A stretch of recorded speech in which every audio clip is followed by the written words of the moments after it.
Back from San Diego Comic-Con, guys. This is Rogues Gallery Live.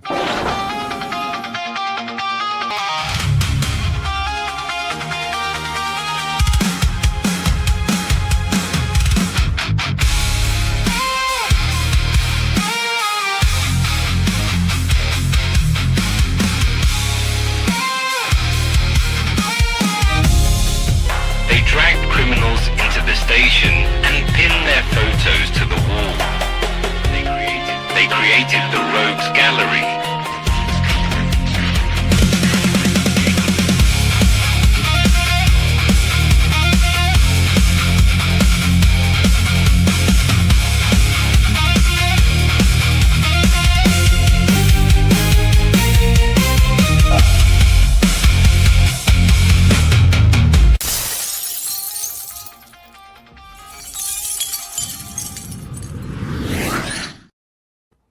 Wow. Hey guys, wow, that's all thanks to Bryan. So thank you very much to Bryan for putting that together for us. That was awesome. But anyway, welcome to Rogues Gallery Live, everybody. This is episode number 206, and I'm Chris the Batman Statue Collector. We got a great group of guys tonight talking a little bit about San Diego Comic-Con, and man, was it a banger. So we're going to talk, of course, we got our guest star for about a half hour or so. I don't want to keep you too long, but we got Mr. Daniel Bell from Sideshow Collectibles. Welcome to the show, sir. Thank you so much for the invite, guys. Thank you. Glad to have you here. We got Bryan. We got Billy Rios in the house right here. Hi, hey, nice to see everybody. Danny, thanks for giving us a few minutes. I just want to jump right into it, so let's just go. All right, we all have Eric B from All Things Art. How's it going? Doing good. Same like Billy said. I'm excited to hear you guys' experience and how it went. We got Bryan D in the house. Thanks for joining us. Same. Just interested to get going, man. Wish I was there. Absolutely. And then last but not least, the guy that was there, Mr. Jeff Delaney from the Secret Sanctuary. How's it going, sir? I'm good. It was an awesome show. It was an awesome show. We had a ton of birria. Yeah. We gotta give a shout out to Baja Rick's. Yeah. Lunch there 3 days in a row, which was fantastic. But anyway, yeah, it was an awesome show. And of course, the reason why I went, I know a lot of the reason why Jeff went was that Sideshow was back, and that was a really big deal. I feel like I was lucky enough. I got to see a Sideshow booth back in 2022, which was the last year. It was kind of during the COVID times. We all had masks still, and that was the last time that Sideshow was at that show. And so I felt at the time, especially, that I was really lucky because I'd always kind of dreamed about being part of that booth and experiencing the booth. And so I'm really glad I got kind of like one in under the radar there before, kind of the world shut down there for a while. Of course, Sideshow had Sideshow Con and different things, which was amazing. But as soon as I got that notification that Sideshow was going to be there, we were already going to be in Hawaii with my family, which was a big vacation for us. And then that you guys made the announcement. I'm like, my wife, we were on a beach on spring break, I think is when they announced it, or sometime around there. And I'm like, can we please tack on a couple of days to that event? And lo and behold, we made it happen. And I'm so glad because, again, Sideshow being there was a giant hit for me. And it was even a bigger hit to meet guys like you in person, Daniel, and Anthony Mestis and Tim Hansen and Will Harbottle and so many, Bernardo and so many of the people that were there. What did it mean for you to be back and see all the fans back at a show like that? Well, it was great. First of all, thank you again for going to the event. The main reason why we making this event is because of you guys, because of the connection with the community, connection with the collector, with those who know us and those who don't know who we are, and then we can have the chance to show them what we do, why we do it, all the passionate people that work at Sideshow, and I think that's the reason why we came back, and the feedback we got from people was like, thank you for coming back, because as you just said, you guys are one of the main reasons why I'm here. I'm back at San Diego, and knowing that is big because that show is huge. It's how many booths they have, how many people working there, and feeling and that we could be one of the main reasons of people getting there is huge for us. So it's very this feature. We talked to you a little bit about the show, about just how much of a risk it was to have no glass. How did that pay off for you guys? I know, especially for someone like me that was interested in filming the booth and seeing it up close and personal, it was nice not to have any glare. But what was it like for you guys, kind of standing back in the background going, oh, please don't have anything broken? How did that go? No, we had some people kind of touching. The first reaction, and not only for those who don't know, is sometimes I have some statues in my home back in Argentina, now here in the US, and every single time that someone goes at the home and then they want to touch to see if that's real metal, is that real skin, is that hair? So it's nothing. Fortunately, we didn't have any big breakage. A few things, because people sometimes.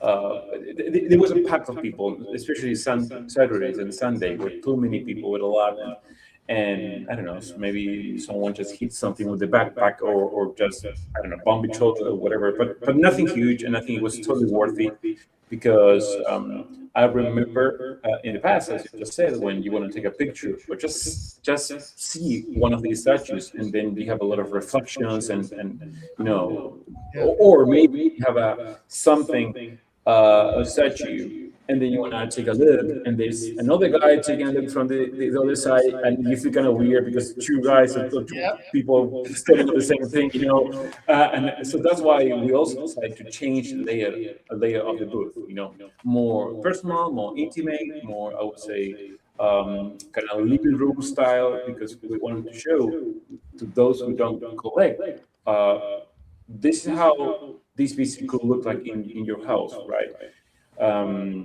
So it was really worth it to don't have the glass. Well, that was one of the very first things that I noticed right away, was just the atmosphere and how you did kind of make it living room like, because so many people, they don't have custom shelving, or they don't have the giant, units like Moducase or things like that they, can see this thing, what it might look like in their own house. And I thought that was very awesome. And I know you kind of talked a little bit about that was intentional. And can you kind of go into what it was like, just to, how long it took you guys to kind of plan for this show? Because it didn't just come together yesterday. It was well thought out. Months, and a lot of people working, for this. If I name people, I probably will forget, and I prefer to not name anyone. But a lot of people at SciShow, people that they didn't go to the show, but they were, present during the, when we were designing the whole thing and planning all this thing, and very carefully, we what statues you want to bring, hot toys, this one, the other one, which things would be nice for you to see first, and of course we have some.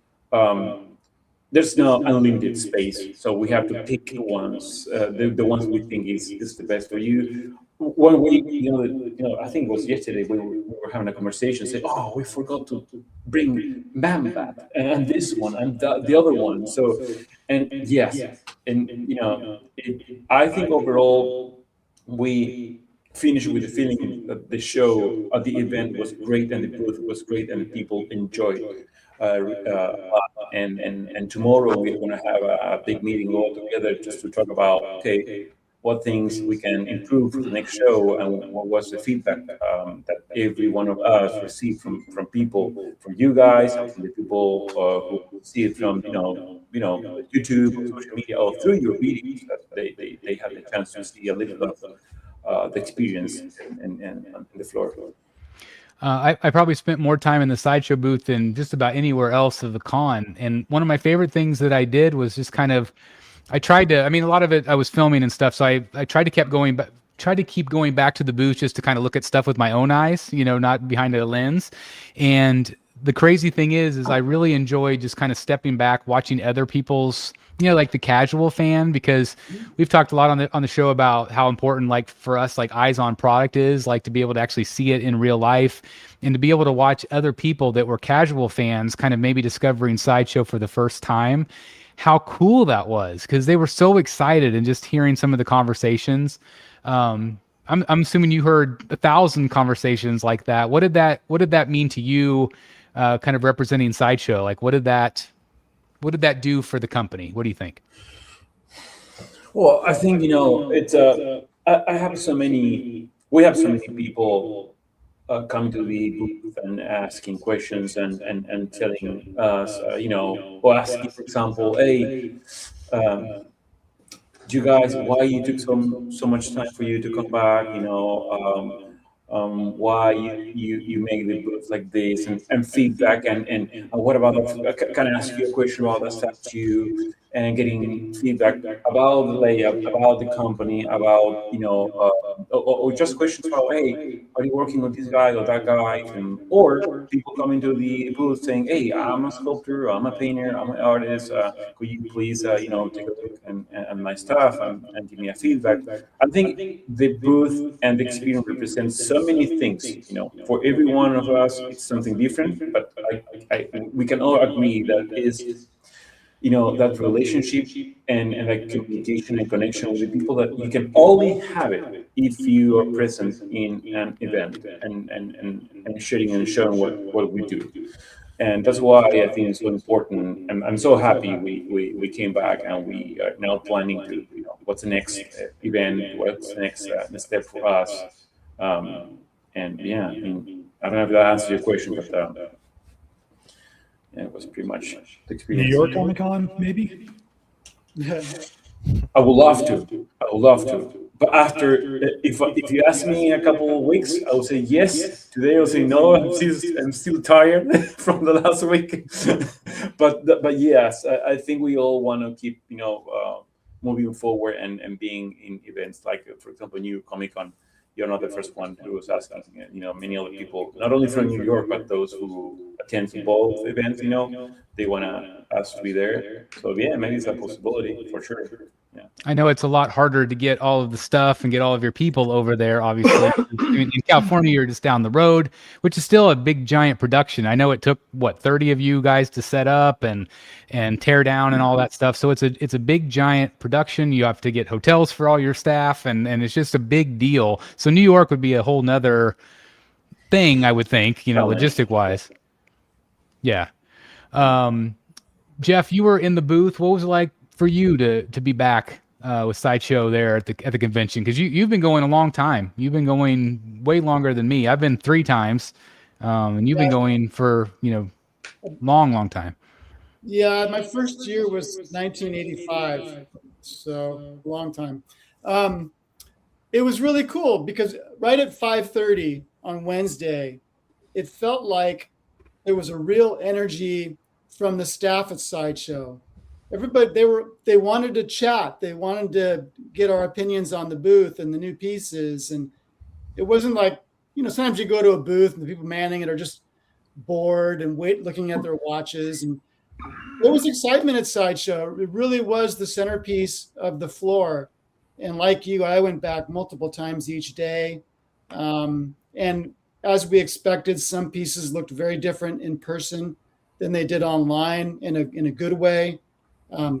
Killer Croc, of course, looked phenomenal. Bo-Katan, I think, is getting attention now that it deserves, that it did not get when it went up for pre-order, because it looked great at the show. So yeah, I think it's invaluable for both Sideshow and for the fans for them to be there. It's the years that they were not there, their absence was absolutely felt. And it kind of sucked. But this year was incredible with Sideshow and PCS and Iron Studios, and it was quite a show for statues. Probably the best convention for statues in the States that I can think of. Yeah. And I also felt like the offering was so varied. Like you had all the different lines and all the different statues and different companies represented, and hot toys and figures. And I think it was a really nice blend. I think you guys had, just with the space that you had, you optimized it in such a great way to really show off. Even like the pose station, I thought that was really cool. Like so people could like do hands-on stuff. Like that was really neat. Was there anything that stood out to you, like people's reaction, like to certain pieces? Like, did people gravitate towards certain things? I always think, I always gravitate, of course, to the Marvel or the DC stuff. But did you have like a majority of people go, "Wow, look at that Mr. Freeze," or "Look at that Killer Croc," or is there pieces that stood out to you? Oh yeah, I mean, for sure, Mr. Freeze, Killer Croc, Cyclops, the Hulks, the Venomize, and the other one, the new Spider-Man, Doc Ock. I mean, I don't want to mention every single one of them, but it depends who you ask. It was like, oh yeah, to me, people were asking me a lot about this statue, and we were kind of trying to switch places, because we have Bernie, Jesse, a team, and Will, and we were kind of okay. So now you're here and down, and then now we want to change places because if you stay in one part of the booth, maybe you're just receiving that feedback from that area only, and when you're moving, people are asking questions about things that maybe sometimes you don't know. And then you have to find someone who knows about, I don't know, Hot Toys or a specific statue, a Pokemon or any license. But that is cool because it gives you a little bit of the, we'll say, okay, so people ask me more about these things because they have more questions or maybe they're more interested or I don't know. But I think overall, I would say everything that we brought, it worked out pretty nice, pretty well. Yeah. But I think Cyclops is because it was in the corner and has that big beam. People were kind of staring at it, and every single time you just look at the corner, someone was taking photos or videos or whatever. But to me, all the feedback was very, you know how I am is when I was a sculptor and now that I'm different role, I think feedback from you guys and from those who are trying to buy these things or buy these things is extremely important. And that was, to me, one of the key aspects of being there, the feedback, and we were asking questions all the time. Hey, well, what do you think? Because when someone tells you, I love this piece, I like it. Okay, what don't you like about this piece? Is anything you don't like? I don't know, I have to think about it. Or which is your favorite pieces of the show, which is your least favorite piece of the show? And they all have different answers. Probably you happen the same with you guys. You have different picks or whatever. And for you guys, which was your favorite piece of the show? Well, for me, it was Mr. Freeze. I really loved him. I kept going back to him. I was taking selfies with him just because I'm so excited for that piece. And I have the original one. He's right back there on my shelf. But there's just something about that one. I really like what you guys did with that. It really has brought it up to the next level of detail. I really like the base. I think the base is phenomenal. Getting to talk to Bernardo about kind of, paint applications and how that all works. I thought that was really interesting. But yeah, Mr. Freeze, and also like even like Punchline, like I have Punchline on order, and I don't think she got a ton of like press and love, but like people seeing her at the convention, they're like, whoa, maybe I need to take a second look at her because she looked phenomenal. I was really impressed with her. Killer Croc, obviously, and like for me, I'm probably going to order 2 Marvel statues tonight. I'm probably going to order the Hulk, and I'm going to probably order Doc Ock tonight because seeing them both in person, I've started dabbling in Marvel. I've got some Marvel Sideshow premium formats down there. I'm starting to kind of dabble a little bit in a Marvel, and I was just so blown away by both of those just because of the size of both of them. They were so imposing and just beautifully painted and beautifully well done. So I have a lot on my list, but Mr. Freeze was my number one. How about you, Jeff? Well, I'm probably Hulk that I already have on order. I'm really echoing, aren't I? But Freeze, Killer Croc, I think is going to be too big for my display, unfortunately, because it's just huge. I was kind of disappointed I didn't get to see Willy Wonka. I kind of wanted to see Willy Wonka. Yeah, I'm sorry. We couldn't finish by this. We brought Astarion as a raw print, and then Johnny Wales, I think. Yeah. Was it him? Yeah, I think so. As a kind of raw print, but the other one, it was mixed media, so we couldn't have the jacket done by Sure. Bryan. But you will love that one when you see it. That's awesome. I also forgot to mention the Keaton. I'm excited about the Keaton one too. The Batman '89. I thought it looked really good. Yeah. So Can I ask you a question about that one? Yeah. I know it's a split decision, right? Because some Yep. people, we've got some people mad about the satellite rotation, and the other people who saw it in person say, I love it. I think it looks great. What do you guys think? So we talked to Will Harbottle a little bit about that, and I actually really like the slight tilt because I feel like he's more imposing. And Keaton had a little bit of give, like he would turn his shoulders and things. And so I don't even know if it would be possible. But what about two head sculpts? What if you did one tilted, one straight? Then you appease everybody. I don't know if that's cost effective or not, but maybe. Yeah, I tried just to make the neck straight, like the portrait straight, like more movie accurate, and some other subtle changes, and I think it's working well. So we're probably going to answer the community, speaking very loud, and then that's why we bring this stuff there, so we have feedback and then we can react. I think if we add a secondary portrait, it's not that different, and it will add maybe too much extra cost. And then we don't want to kind of inflate the price for no reason. I think it's a good reason. But if we were a totally different portrait, and mask or something like that, could be better. But I think probably we're going to stick with just making it a shift, and then we make everyone happy. I don't know. I don't think we make everyone happy, right? right. Yeah. Well, please everyone. I actually have the OG, which was the first statue that I ever got. And that was my way into Sideshow, first quarter scale piece I ever got. And he has the head turn. And, people complained about that. And that was one of the things that people didn't like about that piece was that, he couldn't move his head. But, I mean, I've seen others where he is perfectly straight. And, not that it doesn't look natural because that's the way he was. But I'll take some liberties to make the statue look a little bit better. But I have the OG. Yeah, I agree with that too. Yeah. I have the OG, and I'm seriously considering not getting rid of my OG because it was the first statue I ever got. But getting this one also, maybe just putting him someplace else. I love the light up base, and just to jump on what Chris and Jeff said, I love the Killer Croc, and I love seeing that in person because me and Bryan were on COC when we first showed that. We had Bernardo on, Martin, and one of the complaints was that he was small. Everyone said, it's way too small to be Killer Croc. My Killer Croc has to be big. He was hunched over, yes, but we were like, I don't know. And then Anthony showed us a picture of him like kind of holding it together because it was just a prototype. And I mean, it looked big, him just handling it.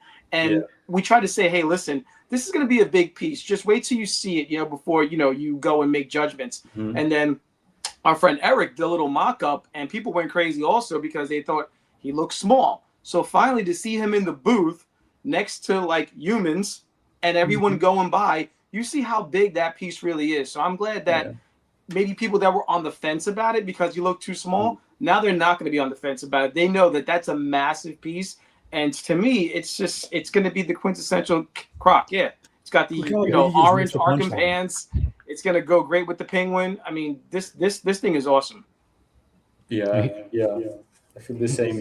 Sometimes it's so easy to get people, caught by an opinion of someone, and then that gets spread, and then everyone now is crazy about an idea that is not true or real.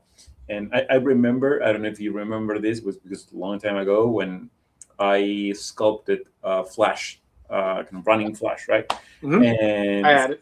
yeah, okay, cool. And someone took a picture in the previous night of the session of the San Diego Comic Con, so kind of Wednesday, and that kind of blew up. And then people were saying why the portrait looks so big and the back foot so tiny.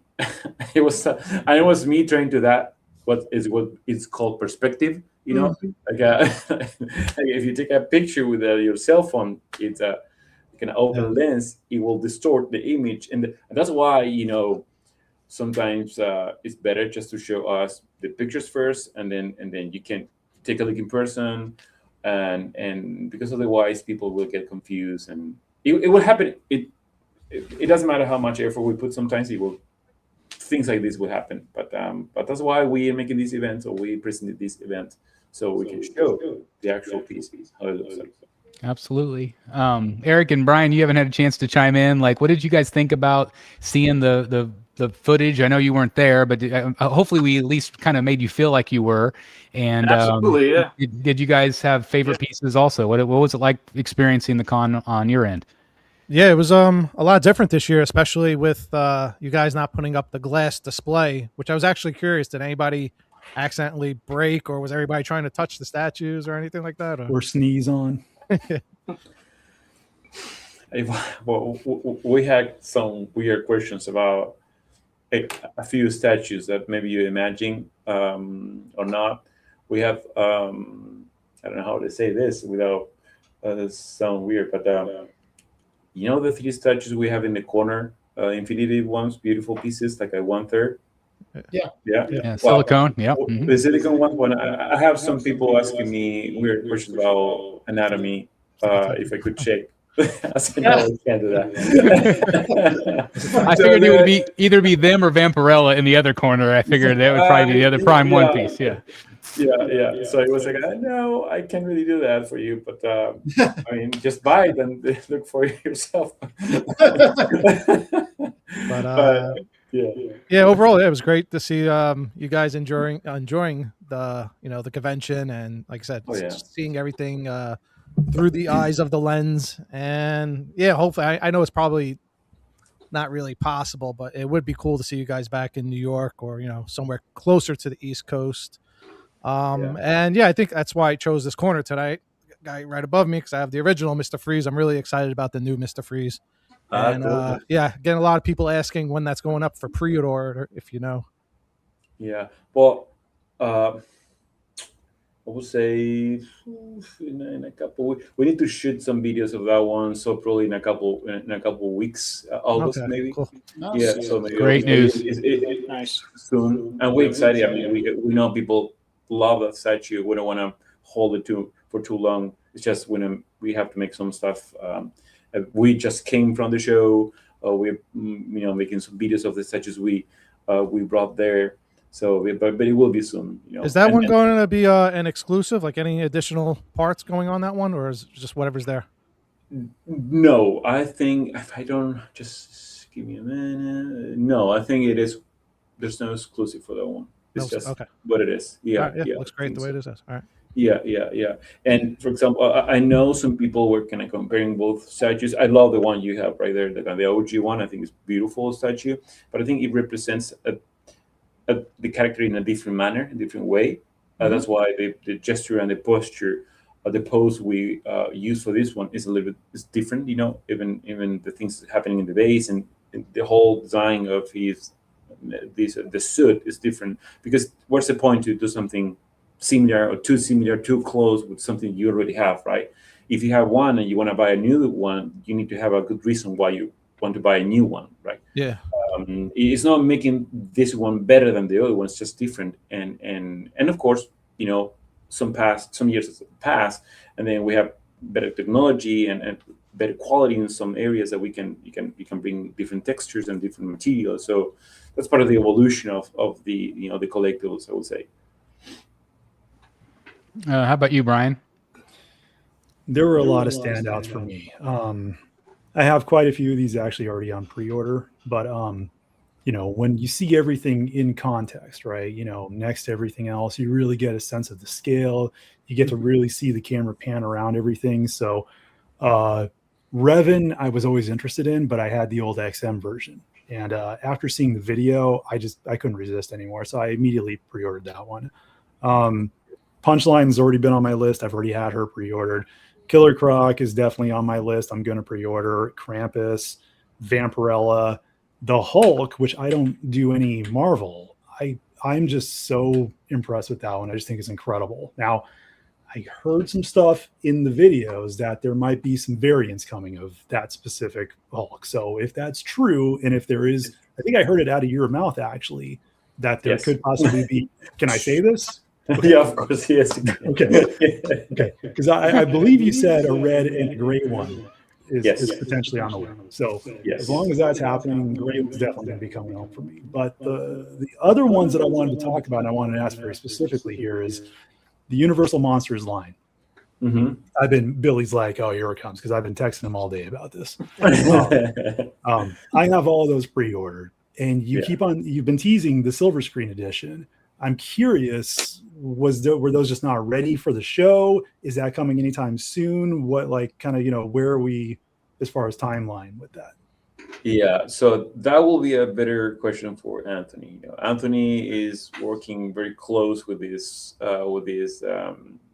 Universal Monsters. Is his thing, He's a monster guy here, and he was gonna, working very close with these pieces. I will say, we not only, I'm pretty sure that's coming. I don't want to say something incorrect, but I'm also pretty sure, I'm more than sure actually, that we're going to do more. So maybe you can guess, that's awesome. What's coming, because we receive a lot of love for that line, and I think it looks awesome. It looks great. The portraits, everything looks amazing, and people were very excited when they see it in person. Like, oh, I didn't know that it looks like that cool, that nice, and that big, And so, yeah, definitely we will do more. Well, I'll tell you, I'm incredibly excited for that. And I don't know if I don't know if you can tell me which ones are on the list, but, I'm hoping that maybe this guy's there, a Wolfman, a Mummy. Let's, but regardless, which one do you think will be the best next pieces for that line? The best next one? Yeah. Dracula. Come on, man. I'd say it's got to be Dracula or Mummy, one of the two, I would think. Dracula. Well, Wolfman's a good one too, though. Yeah, Wolfman would be better great. than Dracula. Better than Dracula. I agree. But the simple one will be Invisible Man. Oh, that's a great. Didn't you guys already preview that one on April 1st? That was at the booth. Did you not see it? It was there. I saw it. It was right there. But it was really cool to see you guys back over there and just seeing all the interaction, the fun everybody was having. I went to San Diego Comic-Con back in the day, back in like the early 2000s until about 2007, 2008. And I haven't been back since. But looking forward to being back there more often, though, especially now that you guys are there. I'm going to try to get in again. So it was cool. Very cool. So I have a question for Chris, Jeff, and Danny. You guys, because you guys were at this year's booth, you guys know how the booth used to be. Podiums, glass, maybe a few pieces on the podium. You have some, but listen, everything was closed. But, the big banners, the booth used to be massive. I remember being at New York Comic-Con, and you can see it from all the way across the show floor, and it was always like, hey, meet me at the sideshow booth, and everyone kind of met there. Did you guys enjoy this setup as opposed to the old way that you guys had it, or was this it was new, so yeah, it's better, but like, what was the difference, and which did you guys prefer? For me, that was one of the first things I said. I think maybe I said to Tim Hansen, he was one of the first ones I talked to there. And I said I like the setup so much better, just because I feel like it was more open. I mean, there were times where there was 1 million people in that booth. Like, it was sometimes hard to navigate, but it was just so well set up, and I really liked kind of the hominess of it. Like, it just felt warm and inviting. Like, there was even a couch where people were like sitting on over by the Prime One pieces. Like, it was just. I really enjoyed the booth better. Even though it was slightly smaller, I still feel like they were able to put a ton of product in there for everybody. And like I said, a wide variety of things to see. Did you feel the same, Jeff? Oh, yeah. I much preferred it. Just not having the plexiglass was a huge improvement, but it did have a very homey feel to it. It worked well. Like some houses are good for a party. The sideshow booth, everything flowed really well. It worked out really, really well. And I told Chris during lunch one day that in past years, when the plexiglass was there, in order to get like a good picture for a thumbnail for a YouTube video, we'd have to find like the tiniest crevice where the two pieces of plexiglass would meet and get the lens as close as we could, and we could actually get a decent picture that way. But it was such a pain to not have to worry about that stuff anymore. It was really great. Yeah. Not even the photos. Even when you're there in person, I remember that it's hard to see through the the glass. You get a reflection. Yeah. Yeah. Even as a viewer at home, I was really impressed by the booth. All the different aspects. Like the guy said, you had one section where it was like a bookcase. Then you had certain sections where maybe it was kind of like a pedestal or out in the open a little bit. I really liked the what was it, like the brownish countertops versus using like the black. Yeah. Everywhere. I feel like you can probably, see things a little bit better. Like it looked really nice on camera. So yeah, it was, and then the use of like the life-size statues kind of to grab people's attention, walking by. So it was really smartly set up. You could just tell that there was a ton of thought put into the entire thing. I mean, just even like the groupings of characters and just the way it was displayed. I have to tip my hat to you guys, because I know you guys put a ton of work into that, and it really did show. Thank you. Yeah, we know that some people were going to say, hey, the Sideshow booth is smaller than before and less pieces, but I used to think that less is more, because of this new layout, we could have control of and feeling better of not having plexi, so we can see that everything. It was just more like I would say, this just went down. I'm still there. Nope, you're good. Oh, okay. I thought it was my connection. I lost connection. Sorry. Nope, and then having, I was saying that they have the control of. We need fewer people. We can be more connected with you guys talking, and not being super, I will say, worry about if someone's touching this, because we don't have control of having, I don't know, over 1,000 pieces right there, whatever. I think it worked out much better than we expected. But if it's too big, and like before, I think it's sometimes it's overwhelming, for not just for us, it's for the people. And then I remember in previous cons, we have this kind of maze, layout where you have to you were in this corridor, and then you were kind of taking a look at all the statues, and it was good. But I think the flow of the people worked out much better having a kind of circular pattern, I enjoyed, and the overall feedback was great. I haven't found any single person that complain about anything, especially about the booth layout or structure. So we're happy about this. We're very happy about the results. I was going to say, like, everything I heard was positive. Everybody was excited to be there. Fan and staff alike. Everybody was just to be able to have those conversations with each other was phenomenal. That was like one of my favorite parts, is, getting to talk to you and the other Sideshow folks and just other collectors around, talking about the pieces and them getting excited about it. So again, I can't thank you guys enough for coming back, because it meant a lot to us as the fans. And I'm sorry I've kept you longer than I know. You guys, you have a dinner thing, so I know you got to get to that. But I'm just going to ask you one final question. Sure. I wouldn't be the Batman guy if I wasn't. I know some people kind of hit me up and said they had some conversations with you about, could we maybe get this Batman villain, or could we get this Batman villain? Mm-hmm. Does the excitement of like Mr. Freeze and seeing people excited about him and Killer Croc and Punchline and in the Joker bust and some of those other pieces, Michael Keaton Batman, does that make you have a little bit more confidence right now into doing some of those? Like, I would love a Ra's al Ghul, I would love a Clayface, I would love a Mad Hatter. Does that give you guys confidence? I know it's always kind of risky to do the B and C characters, but seeing excitement like that, does that give you guys a little bit of confidence to say, hey, maybe we could pull the trigger on some of these other characters? Oh, yeah, 100%. I mean, we're working in some more villains. I don't know. Let me give you a hint. Ooh, we like hints. We like hints. Yeah. What does it rhyme with? Especially one, because it was present in one of the statues I made, and a villain, right? And we said, we should have a quarter scale with this character, because it was pretty well received in this statue. I don't know if you know the statue I'm trying to say. I think I'm giving you.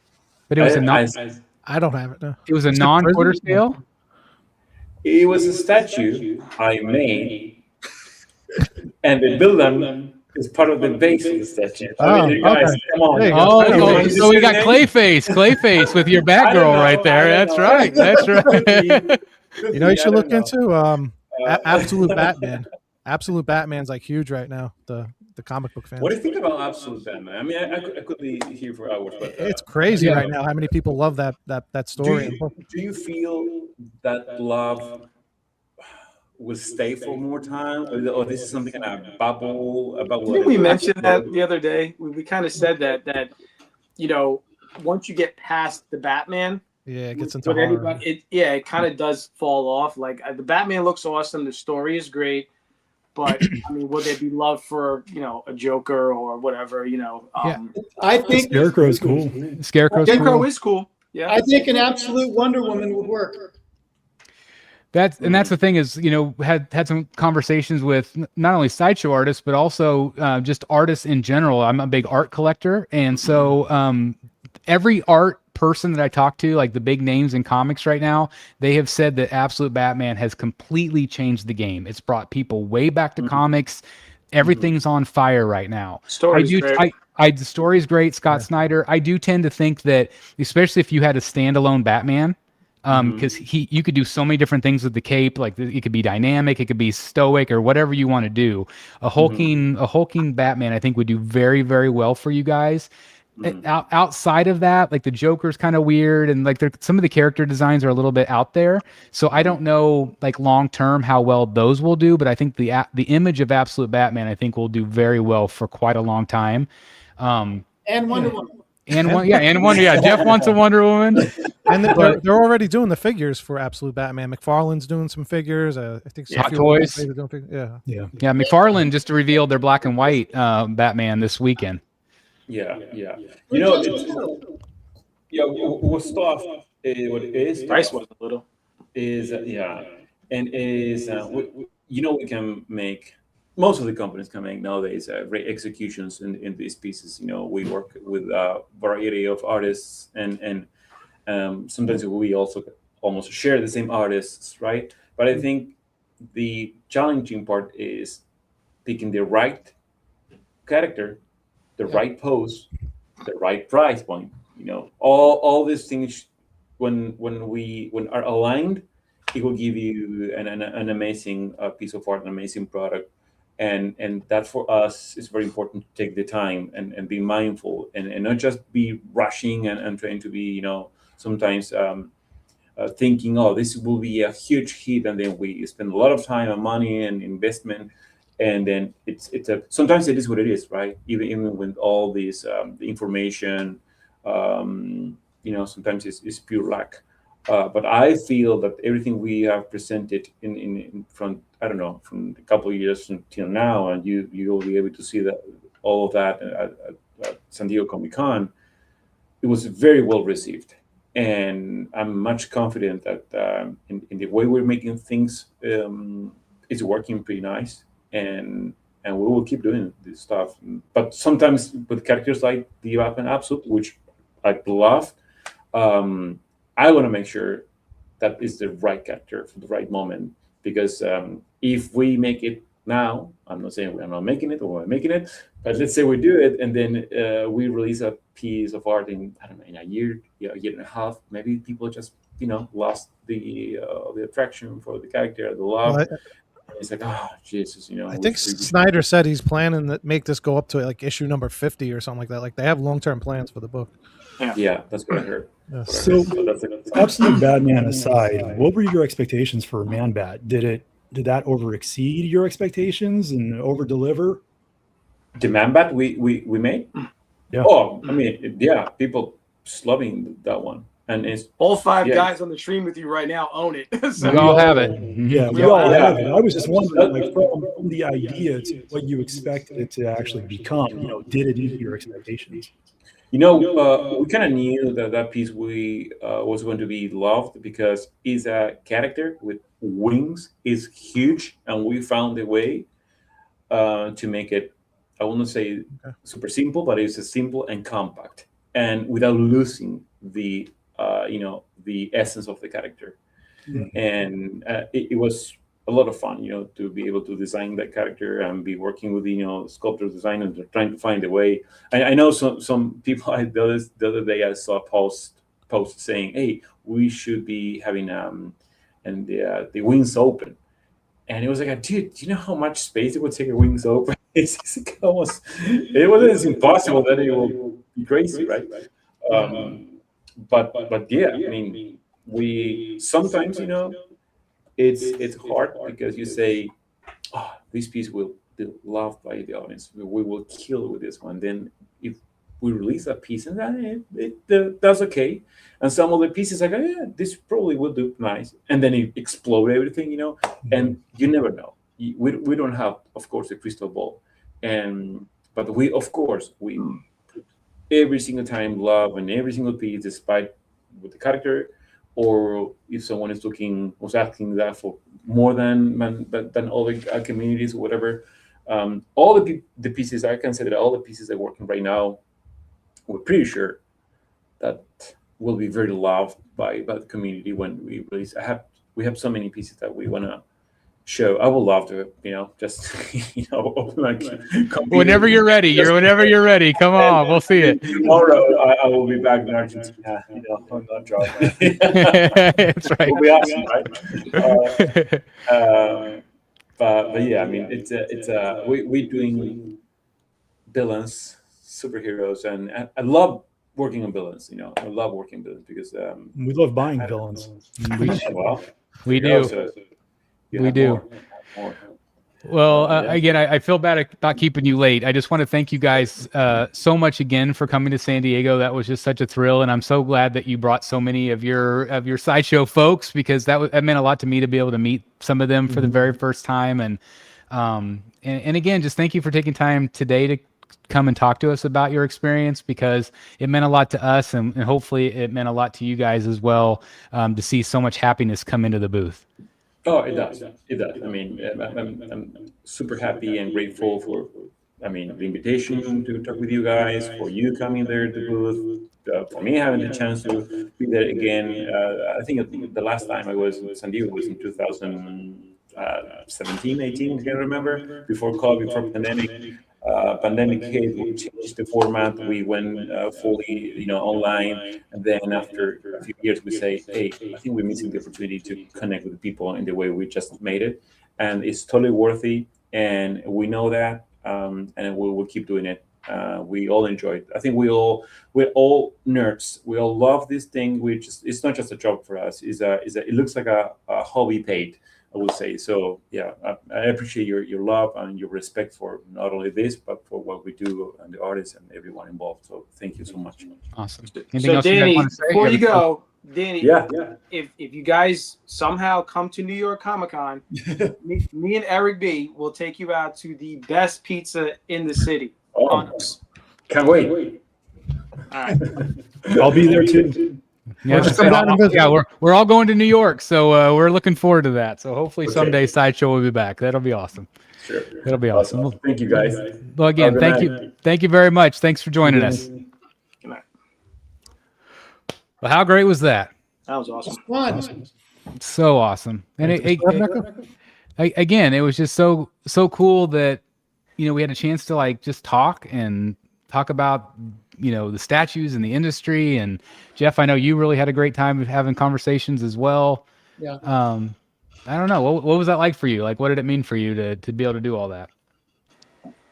It was a blast. I'm still echoing. Yeah, we thought it was Danny's computer. Yeah, it wasn't. Every time, Chris, when you mute your mic, it goes away. But when you're not muted. So it's me? I only hear it I heard it on Jeff's. Is it doing it now? I heard on Jeff. I still kind of hear it on you, Eric. I don't know if you guys hear it on me, but not really. See now, now when Chris mutes his mic, it stops. Yeah. It's weird because I haven't heard any echo at all night. You're kidding. It's got to be you then. It's got to be you then. Yeah, Danny was pretty bad in the first 10 minutes. Now I hear it from Bryan. Maybe we should all go out and come back in. Chris, mute again. Check. All right, how we sound? See, everything's fine. No, everything's fine now. Whatever Chris has his mic muted, it's perfect. Chris's microphone. Yeah. It's the host. Chris is the culprit. I don't know how to fix that. I'm trying to think of. Usually, I don't have any trouble with my mic, but who knows? Maybe just drop it and come back in. Could be. Maybe I'll try that. Are we still on? Yeah. I think so. Okay, Yeah, well, we're running the show then. So And we're not echoing. no Yeah, echo. we're not, so- I'm telling you, it's all him. yeah, we had to get rid Yeah. of Chris. Yep, no, he's back. Hopefully, All right. How's that sound? Anything better? So far, Somebody so else good. say something. Test, Echo. test, test. something. Am I echoing? You're not. No, you're not. Okay. Right. Maybe it was just a weird intro connection or something. That's weird. I think we're good. Okay. Am I looking? So Kind of yeah. here. So again, you guys sitting on the sideline. Did you guys, what were you impressed with? Were you just? I guess we covered it a little bit. I was impressed with my self-control that I would still consider you guys friends, considering how jealous I was. No, it was great. Thanks to you guys. I mean, your guys' coverage and Gem Mint's coverage, and it felt like you were there. And that's what. Critical Yeah, Mass. I mean, Chris was sending us vids from waiting online, to try to get in. So I felt like I was outside waiting online with you. You know what I'm saying? And yeah, I mean, like, I think your guys' coverage was so good.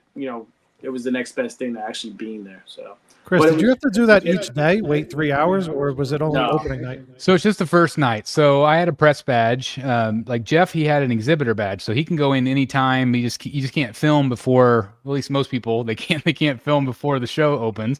They know Um, Jeff in that. So come on. There's some exceptions. There are some exceptions, but yeah. So I was upstairs while Jeff was downstairs. Kind of like we were texting back and forth, messaging.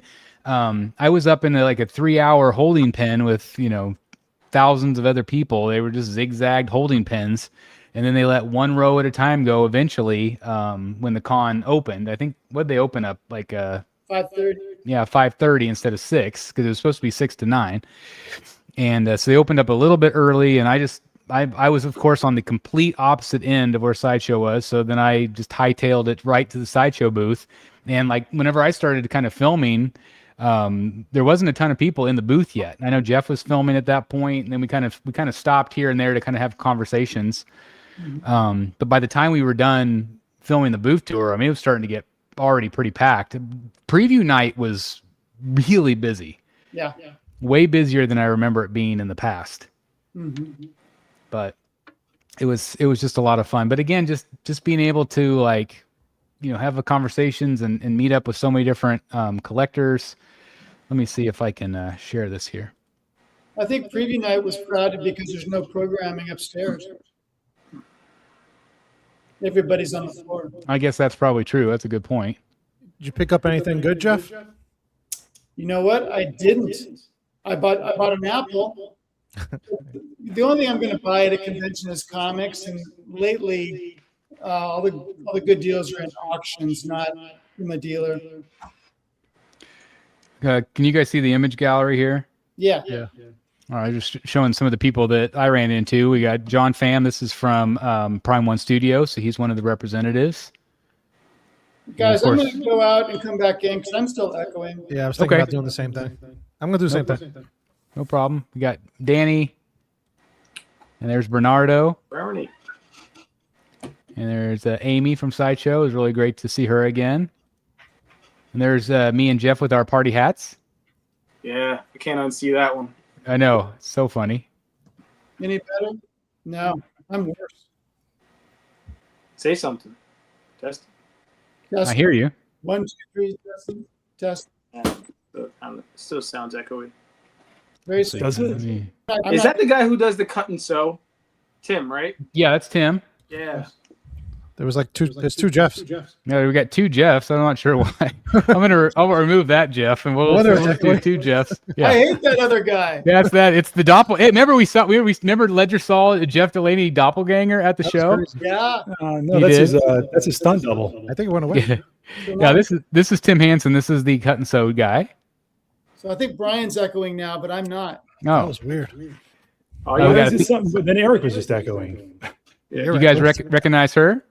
yeah, that's Athena. Right? Yeah. That's Athena That's- Finger. See, this is what happens when you're gone for 3 weeks or whatever it was. I know it all goes to crap. I guess. So what's his name? I didn't know who that was. This is Kellum. Okay. Oh, that's who that is. Yeah, he's in charge of their international stuff that they do. He coordinates all that. He's the one that told me they're going to set up at Star Wars Celebration. He's just awesome dude. Really, really nice guy. There's Ant, of course, from PCS. He brought some good stuff. This was crazy. Yeah, when you sent that picture, I lost it. I can't believe that. Yeah, and he didn't get cursed. This is Danhausen, and Danhausen, he is a wrestler, and probably the biggest wrestler on the planet right now. And Huge Nick fan. He comes into Nick fan. He comes into the booth, and I look right at him. I'm like, oh my god, it's Danhausen. And I look, and I don't even think, and I just say, I don't have any human monies, is the first thing that came to my mind. And he kind of just looked at me, and then I put my phone up to take a selfie, and he posed. So that was pretty neat. Yeah, that's a great. I like that video of Ryan Reynolds going around. Nobody knew it was him. Yeah, that was cool. That was cool. Justin's Collections. Do that one year as Walter White. That was really cool. We got Danny Earls right here. This is Josh from Comic Concepts. Oh yeah, cool. George from MCE was there. Hyperdrive. Got the Finch. Who's that guy? Yeah, say the guy I give all my money to. Never seen him before. Who? What's his name? We got Anthony Mestis in the house. The Grand Poobah. There's Igo. Do you guys want to say hi or something? Okay. All right. You want to give me just a minute? You're covered by the we call that the banner, Chris. No, that's all right. No one needs to see my mug anyway. Got Bermejo. There's Miguel from Toy Quest 101 and the Cal from X-Men. Oh, that's the guy that does the voice for Wolverine. He does the voice, yeah. Yeah, that was cool. Okay. He used my camera to fix his hair. That was pretty funny. There's Astro. Nice. Right there, that was cool. I don't know her name, but she does a lot of reviews, statue reviews. You've seen her model for the different statues. Looks familiar. There's the living legend, Will Harbottle. Mm-hmm. Yeah, there's a lot of guys there. Fabok. Got Jim Mint. I got to walk the floor with him for about an hour. That was really cool. Did any of his minty freshness rub off on you? Yeah, a little bit. He got me to spend money. You want to hear something funny, Chris? Yeah, absolutely. When you told me that, I thought you said I walked the floor an hour with Jim. I thought you walked the floor an hour with Jim Lee. Oh my God. Could you imagine? Turns out it was just Jim. That would be the greatest thing in the world. That would be amazing. I was like, holy crap, how did you do that? No, Jim Mint. Did you walk the floor for an hour with Guillermo del Toro? Yeah, this was just at our hotel. We were getting ready to be picked up by our Uber, and I saw him there, and I just kind of walked up to him and was like, "I'm a major fan. Can I please get a picture with you?" And he's like, "Yeah, absolutely." So anyway, that was pretty awesome. You're one of those people, Chris. You notice every famous person around you. I do. I walk right by him, I think, and don't even notice. Sorry, Ledger wanted to say hi. What's up, fellas? You have to bend down so people can actually see your face. And then this is Ledger's friend. We got Justin. Hey, right Justin. there. How's it going? So welcome to the live stream. Yeah. Rogues Gallery Live. Ledger, I haven't seen you since we were catching hibachi meat with our mouths. That's right. Yeah. Have you seen this room in person before? Once. All right. What's the first thing you think of? Just pure stupidity, or this guy's a nut? What do you think? I think it's incredible, really. I'm a big fan of the Arkham figures over here, specifically the Catwoman. Nice. Drew my eye. Nice. Nice. I used to teach this kid right here, which is even crazier. Yeah. Sounds like a smart kid. Yeah, there you go. He's doing exactly what he's talking about. He's lived this long, so I have to do maybe a little something right. Maybe we'll see. Or at least it's probably his parents. Probably What piece was he talking about? Which Catwoman? He's talking about the Libermejo Catwoman. Oh yeah. It's a good one. I believe Mr. Bryan likes that one as well. I believe that might be one I'm going to be buying off of you one day. Maybe so. We'll see. We'll see. That's right. That's right. All right, well, we'll get out of here. All right. Have I fun. just thought we should say hi. All right. Have fun. How was the parade? It was great. All right. Good. Fine and dandy. All right. Good. So yeah, I mean, we talked a lot about Sideshow, obviously, but what was there? Was there other parts of the con that caught your eye? Like obviously the PCS booth was great. We have some PCS booth was comments in great. here. Yeah, I mean, Some Jeff comments in went here. back. Jeff went back Sunday to the Iron Studios booth, right? I mean, that they put out a lot of great Avengers Doomsday stuff. What was the quarter scale Doom looking like in person? It's really nice. I liked it. I like the floating effect. Like he's keyed in at the back of the cap or something. I don't remember. Yeah, that sounds right. Yeah. The price is a bit high, I think, but boy, that base was enormous. Like so big that I don't think it would fit on my 18-inch deep shelves, garage shelves. It was huge. Yeah. I mean, love that, Chris. the price is going up. I mean, they seem to always raise their prices. The Wanda and the Vision were like $980 or something like that. And then the Deadpool and Wolverine from a few years ago, those were around the 900 mark too. So it's kind of like I could see where the jump happens. Their stuff always goes up. But it looks like a comic version though. Like that suit's real, like comic. The best comic version I think was the PCS. The one Throne. Yeah. That piece is insane, and even the back of the throne is beautiful. Yeah, I'm trying to like see if I can make some room for that one. Yeah, Franco was in the chat. Yeah, he was in the chat earlier. Yep, that piece is really, really nice. Yep, love it. That's awesome. There he is right there. Thanks for joining us, Franco. Yeah, it's really cool that they added some new pieces during the show because that doesn't always happen, which I thought was really cool because they added. I feel like they did that after the panel, though. Yeah, right? After the panel, I think that after they revealed some things. One of the cool thing is one of my friends through this channel his name's Bryan, and he's actually one of the lead Imagineers for all things Marvel in the parks.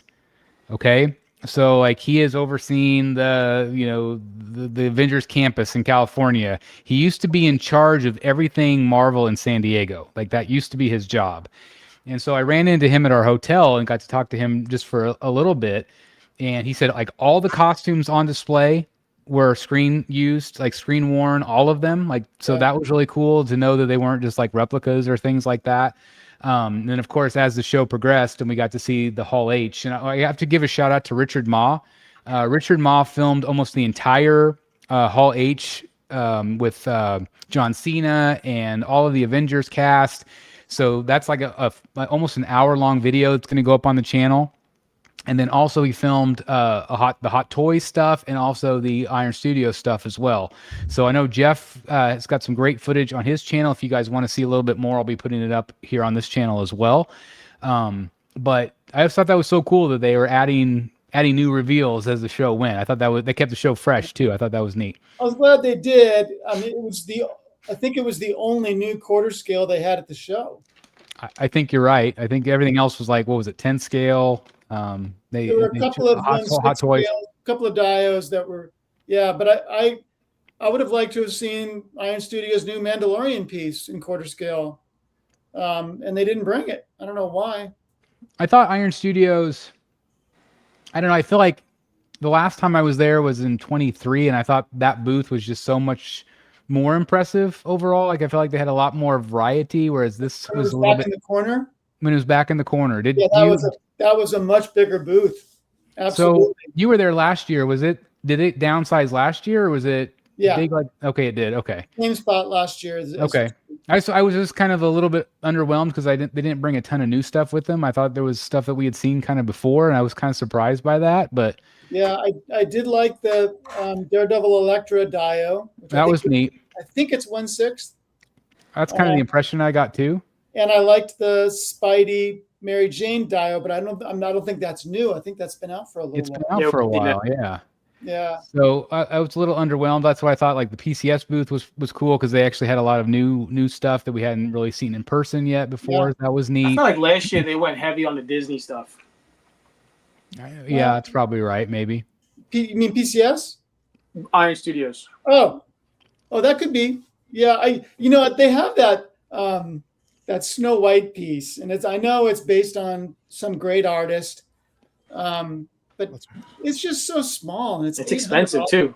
Yeah, Is it That's small? the thing. It looks Like, cool. if that was in quarter scale for 800 or 900, I would consider it, just because it really is a beautiful piece, and it Yeah, does. It looks exactly like the painting. I have a lot of her paintings in my house. Oh, okay. But isn't it 1/10 scale, Chris? I think so. Yeah. Yeah, I think it is. It's Yeah, so most of their small. stuff is. Yeah. Funny. Yeah, they had a lot of 10 scale stuff, which is I'm sure easier to probably Heather. move to San Diego and all that stuff. But Heather Thor, Heather Thyre. They had a lot of Grogu's there. I noticed a lot of different poses a lot and of versions of them. Mandalorian stuff. Even from PCS had the Mandalorian bust with Grogu, which was neat to see. It's quite I a was bit impressed. smaller. I was impressed with the Jazz Inc. booth. Did a video tour of that, and that was really cool. I got to talk to their owner, Jost is his name, and he's like that's a 7-foot tall guy. Yeah, he's like 7'1". Like he is Yeah, that dude's massive. big. And So, like, did you guys both go to the Jazz Inc. booth? Yeah, I did that. I Yeah. haven't posted a video because I had Yeah, a hard time. That booth did not flow as well, it's very small booth. so it was very hard to get good footage and good audio. And That was a question in the chat about Jazz. Yeah, I think my video was only like 3 minutes long because I had to like keep cutting it because like it was so many people in there and there was not. I mean, it was very tiny. It was like I don't know. I don't know how big it was, but it was not very big, and it had some vehicles in there. It had that was the '89 piece. that was neat. The Batcave was really cool, and actually, the owner's wife. I got to talk to her for a little bit, and then she introduced me to the actual engineer that engineered the Batcave piece and was talking about all the wiring and stuff for all the movie screens and things like that. And I asked him, like, will this come pre-set with all this? Because it had like the Jack Nicholson footage and all these different things. And they said they're still working that all out with Warner Brothers. Yeah. So I thought it was just interesting to hear some of the behind the scenes stuff. I had trouble figuring out which was Factory Entertainment and which was Jazz Inc. because they shared the booth. I didn't know what was what. I think anything Batman was Jazz Inc. Okay. And so I think that there was a few other like prop type things like helmets and things that were maybe not theirs, but I don't know either. The one I loved was the Bridge of the Enterprise. That was cool. I mean, and that's still in progress, but it was really cool. Did they have the Keaton sitting in the Batcave? They did. Okay, that was that. Yeah. That was cool. What did you guys think of that in person? I thought it was good. The likeness on Keaton was good. I don't know. Like I consider that piece more of a statue because of the, it's kind of like that, this Batcave version from Prime 1. Right. Similar idea, but I'm assuming that he's probably a doll or, a 6 scale figure that's posable because all of the other stuff like the Michelle Pfeiffer and the Danny DeVito penguin that they're doing, they're all like, like regular 6 scale, Like a hot toy. like kind of like a hot toy type thing. Yeah. So I'm assuming that he's posable, but the rest of it's obviously all sculpted and it's really well done. I thought it looked very screen accurate. Yeah, I mean, he was wearing the turtleneck, and it definitely triggered me. And then it has the Bat Volt with the suit on the opposite side. Yep. It's funny because he's facing the computers, and when my son saw Tactical Throne for the first time, he said it would be cool if his chair swiveled around so he can look at the screens. Yeah. And that one does. Yeah. It's pretty neat. So I also filmed a Pure Arts booth there that I haven't uploaded yet. And right in the middle of it, 2 guys behind me started screaming at each other and almost got into a fist fight. Wow. Okay.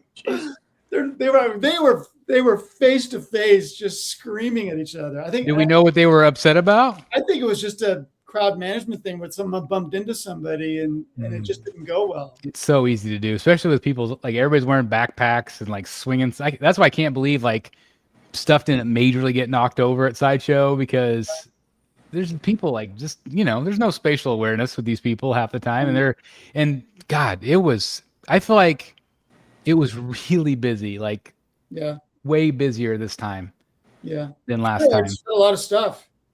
Yeah, they did, and everything looked really good. They had a lot of their busts on display, but they had a lot of really good statues too. That I thought they did a really nice job. Yeah. So, and it was just refreshing too to see so many different statue companies there. Yeah, it really was. What did you guys think of the PCS Predator, the half scale? Massive. Yeah. Yeah, will the factory be able to duplicate that? I don't know, but if they can, it's going to be very successful. Yeah, I think it's huge. I mean, that's the thing is like, the Vampirella photos coming out this week, the half scale. Ugh. Paint, especially the blood, not looking all that great. So people are like, I don't know. There's people that love PCS paint, and there's people that just really don't. Well, I have an opinion on that piece. I think the body looks great. Does. I think the portrait that was on her at the convention last year looks just like the prototype. My problem with it, and you might remember me saying it, is I think that portrait looks like any random woman you'd see at the mall. It doesn't look like Vampirella to me. It just looks like a woman. Well, you have no teeth showing. You have no fangs. Yeah, you have nothing really. Yeah. I've never liked the base. I thought the base was kind of boring. That portrait I think is awful. That is really kind of clumpy hair and the eyes look weird. The other portrait, I think love it or hate it, I think it does look like what we saw last year at the show. I don't think that's awful. It does look better on the statue too. But they could have done a little bit more with the mouth to just show things, though. I mean, you see a little bit of teeth. Yeah, that's a good idea. But really, and again, we'll look at these in the photos too. That's bad, but the portrait's not bad. No, not at all. You can actually see, like, there's like a layer of paint underneath the paint. Like they tried again. They tried to fix it. Up and then they went back over. Exactly. Started over, but they didn't actually start over. Wasn't that the biggest criticism of the half scale Michael Myers too? Was that the base was very much like this? The paint was just very, not exactly boring. Premium. Yeah. That's the thing is, like, again, you compare that to like the Prime 1 Vampirella, like, oof. Yeah. But for me, the question is always, does it match the proto? People who pre-ordered it knew what they were getting. Did they get what they ordered? And I think that one portrait, that's how she looked. The base was never good, I don't think. But I don't think that portrait because the body I think looks fantastic. Yeah, to be honest, it's kind of hard to look at the base when you have that body on top of it. Yeah, it's like two different people sculpted the hair almost. It's like one hair looks really good, and then the other hair just looks very simple. Yeah. But I totally agree. I mean, I would much rather have either one of the Prime 1 pieces. That would probably look better in a quarter scale. I mean, when you have a half scale, there's no room for error. Yeah, you kind of see everything so big. You can't mess that up. It has to be perfect because it's way bigger. Yeah. But then sometimes PCS just knocks it right out of the park, though. I mean, that Candyman, the 1/3, it's incredible. The base on that is like perfection. Yeah. The Candyman was a good piece. Fingers crossed for our friend Critical Mass with his half scale Deja Doors. That he's been trying to find at the convention. He's still wandering around the convention center. I think he's still out there. I was really bummed because I was hoping to meet him, and I'm guessing he must have just come Saturday. He only went Saturday. That's what I thought. And he went last minute too. He actually had plans with his family, and we convinced him to discard his family. He's one of nature's noblemen. Yeah, ditch your family, go to a Comic-Con. Yeah. So he ended up going, but he had a great time. Yeah, we had a good conversation. I was, obviously I was excited for everybody that still got to go the rest of the weekend. I flew home Saturday morning, and I was traveling all day. So anyway, I was. Jeff, did you do any panels? Be back home. Do any what? Did you do any panels? Oh, yeah, absolutely. In fact, one of the cool things was that they've introduced like some late night panels.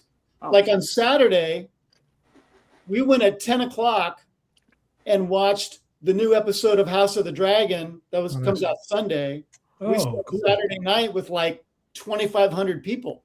Oh, nice. Oh, wow. It was really, really fun. Yeah, that was a good episode. And then another night they showed kind of late, they showed a documentary about Stan Lee's last few months and how he got taken advantage of. And that was really well done. And we got to meet the director. And that's been in the can for a while, right? And they actually haven't shown it yet. Because I remember hearing about that almost a year ago. A year ago, yeah. I'm not sure he has a distributor. Right. So Yeah. They did 2 showings at the con. And you got to watch the whole thing or just the last? Oh, yeah, the whole movie. Yeah, it's a full Wow. 2-hour documentary, and I've seen clips of it, like I'm sure most people have, where he was just being, completely mistreated. Well, there were 2 guys that took advantage of him in a very bad way, but there were also good people around him trying to protect him at the same time. It sounded like his main handler was just trying to pinch every bit of dollars out of him as they could. There were 2 main handlers, one after the other, and they were both just all about the cash. Sure. Yeah. Sure. But it was great because like me and William, we would go until 7 or whatever and go back to the hotel and have dinner. And then William would be like, man, I'm kind of bored. And I'd be like, hey, no problem. 10 o'clock, we can go see House of the Dragon. It was just really, really fun to have late night programming. That's nice. It's really fun to go out into the district outside of the con. Like there's like a whole nother atmosphere out there. There's just tons of cosplay. I ended up meeting my family each night for different places. Like we went to the old spaghetti factory one night, and I think, God, it was Italian another night too. But it was just a lot of fun to see all the people out there. And I'm really bummed I missed the Johnny Depp thing. That was really cool because actually I got to see they had Scrooge and Marley, the whole thing for that movie. Mm-hmm. And all of the set came alive, and there was an animatronic bird, and I got all that on footage, which was really cool. And I thought, oh, maybe he's going to come back out, but he didn't. Mm-hmm. But man, that would have been really cool to see him come out in character. Yeah, there's stuff going on. There's stuff going on. There's a whole lanterns thing on Fifth Avenue. Yeah. There's stuff going on in the whole neighborhood surrounding the convention center.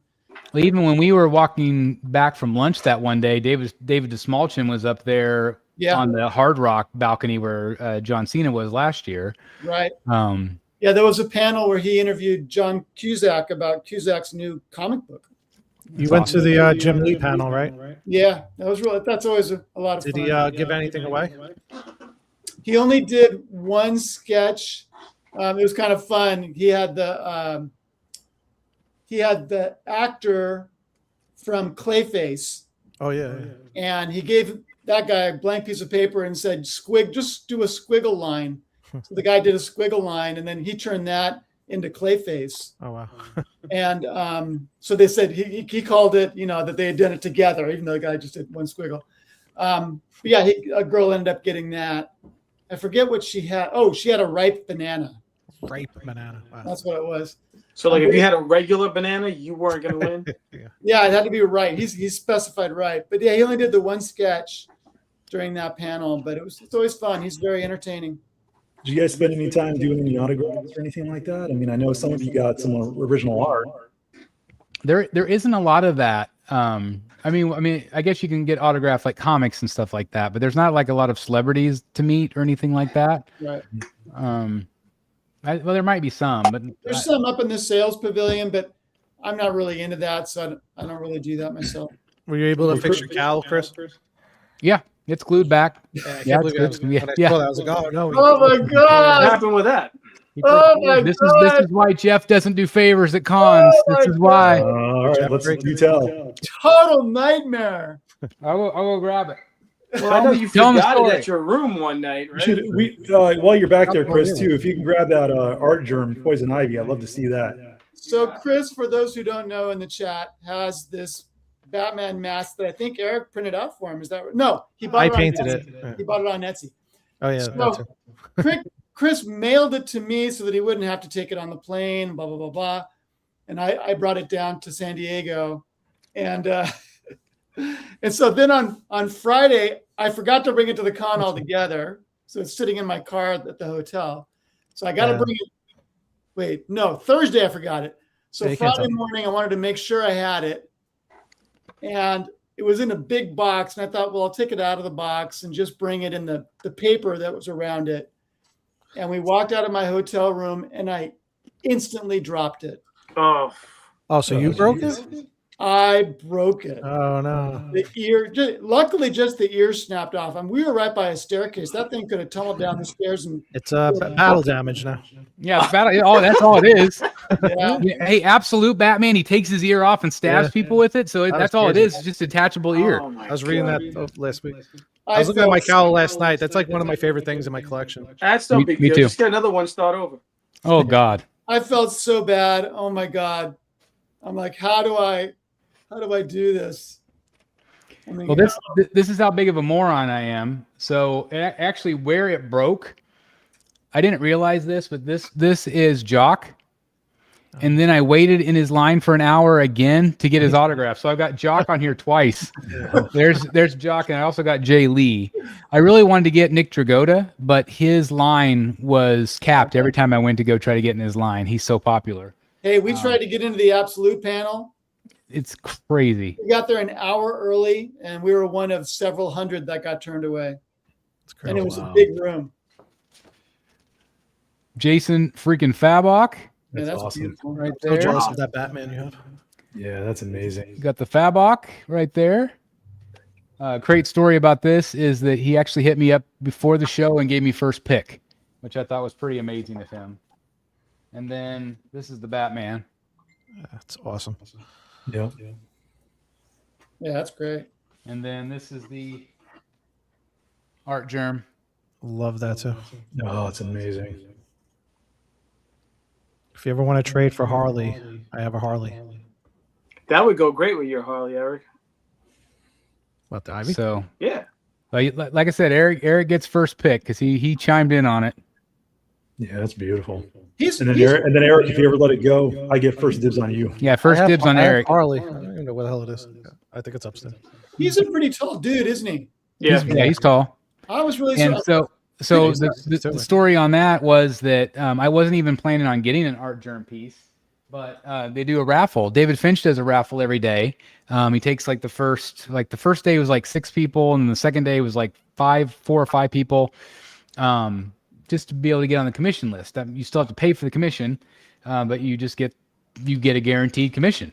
And so about a booth and a half away from Essential Sequential across the hall was Art Germ, and I'm like, okay, well, I'll just go ahead and grab raffle tickets. So I got one raffle ticket, and Ledger got one raffle ticket, and didn't win the Finch either day. But of course, I did end up with the new Talia, which turned out great. But I won. I couldn't believe I won the Art Germ. He does one, I think it was like maybe $5,000 color one that he does a day. How long did it take him to draw that? He did it that day. He does all of them in one day. Wow. Because I asked her, I came back later in the afternoon. I think it was maybe because I did the drawing at 10:30. And I think I came back maybe around noon. And I said, hey, I'm leaving tomorrow. Can I give you like my address or anything? And she's like, which one are you doing? I said, I'm doing Poison Ivy. And so she looked over at him and like, they'll all be done today. So just like come back at 2:30 is what she said. Nice. And I think I came back at like 4. Because like we went to lunch with Jeff that day. And I think usually when we had lunch, I think we didn't go to lunch until like 2 Yeah. that day. So I don't know. It was I was surprised that they got him done too, but I don't know if he gets the color one done. I would assume the color one takes longer. Yeah. And he did have a couple of like pre-done ones that were, I think, like 7,000. Wow. So he fetches a pretty penny. Yeah. That's for sure. But yeah, I definitely got some amazing art pieces. Got a great Jay Lee, Two-Face, and what else did I get? Oh, I got that Steven Segovia Batman, which I think turned out really nice. So, do you have any interest in a Frank Cho piece? I do. He posts his stuff on Facebook all the time. He does some fun stuff. I would take one from him. I also got one that wasn't finished. I haven't been charged yet. I don't know if I can show you this, if it'll come up or not. But this was a Rafael Grampa. It's probably not going to come through very well. See the black. Anyway, it looks way better than what's coming on screen, but he didn't have it done, so they were going to like charge me, I guess, at some point and send it to me. Your Iron Man looks good. I sure do love him. He is really fun. Has the light up been finicky, or is it working solid now? It's working solid. I've had zero problems. I don't think I had the foot in all the way. And I've taken him out too. Yeah. But I really like him a lot. I think he turned out great. You know what I'm thinking about in regards to Iron Man? If XM ever ships that suit up piece, I might get the A version without the extra pieces, just the one of him standing there. It's like half the price of the bigger one, but I really like the details on that costume. I just don't know if XM's ever going to ship anything again, but I'm keeping an eye on that. I'd say not a lot of XM or positive XM conversations at the show. Yeah. Again, I had some conversations. I don't really want to say with who, but it just doesn't sound real good. No. I'm waiting for the Spirit Halloween sign to go up over top of yeah. their site. I think it already did. Yeah, I'm really worried about people's money. Yeah. So they posted pictures in March of that Iron Man piece, just pieces in the factory unpainted. But whether they'll actually finish it, I don't know. Well, that's at least a positive sign. I mean, at least that's further along than maybe some of the other ones. Yeah. Maybe. Do you guys want to look at pictures? Sure. Do it. Okay, let's do it. I'm sure you have a few. I've got a couple. Can you guys see me and Mr. Freeze? There's my future pre-order. Darn it. That's what I wanted to ask Danny. I need to find out. I want to buy these black risers. I feel like I've seen something like that on Amazon. It's like you have to look where because people use them for like jewelry showcases and things like that. Yeah. They were so like beautifully shiny. Like they really were well done. And I just thought they really complemented the statues really well.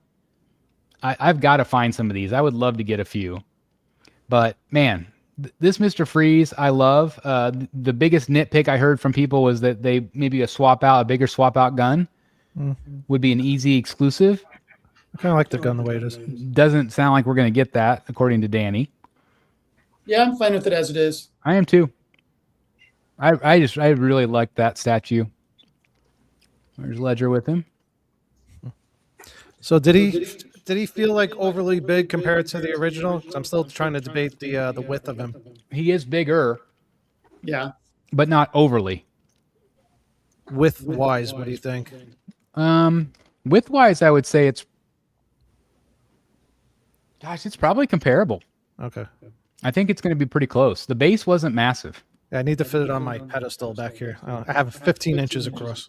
I think you'll be okay. I think I should be okay. I think you're going to be okay.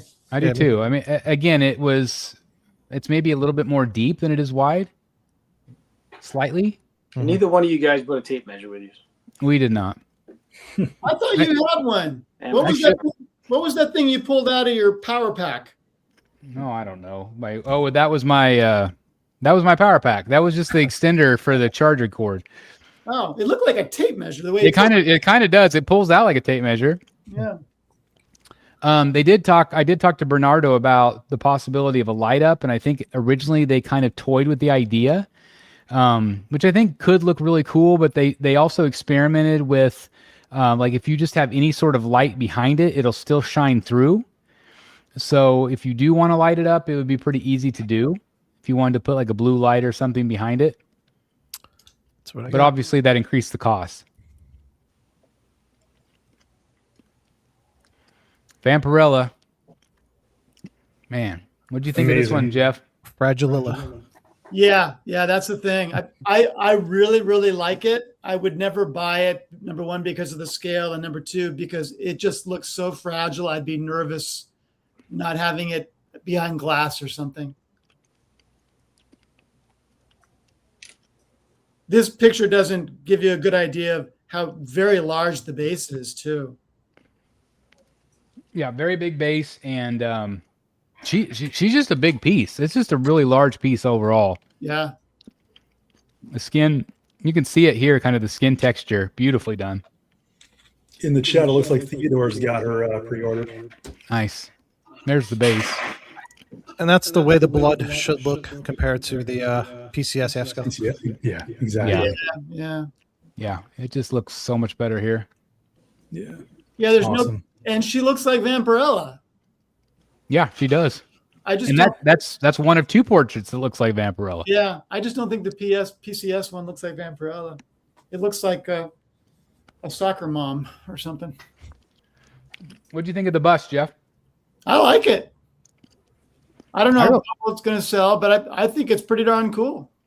It was a nice size. I would say it's probably more like half scale. And I really like this. I just don't know where I'd put it.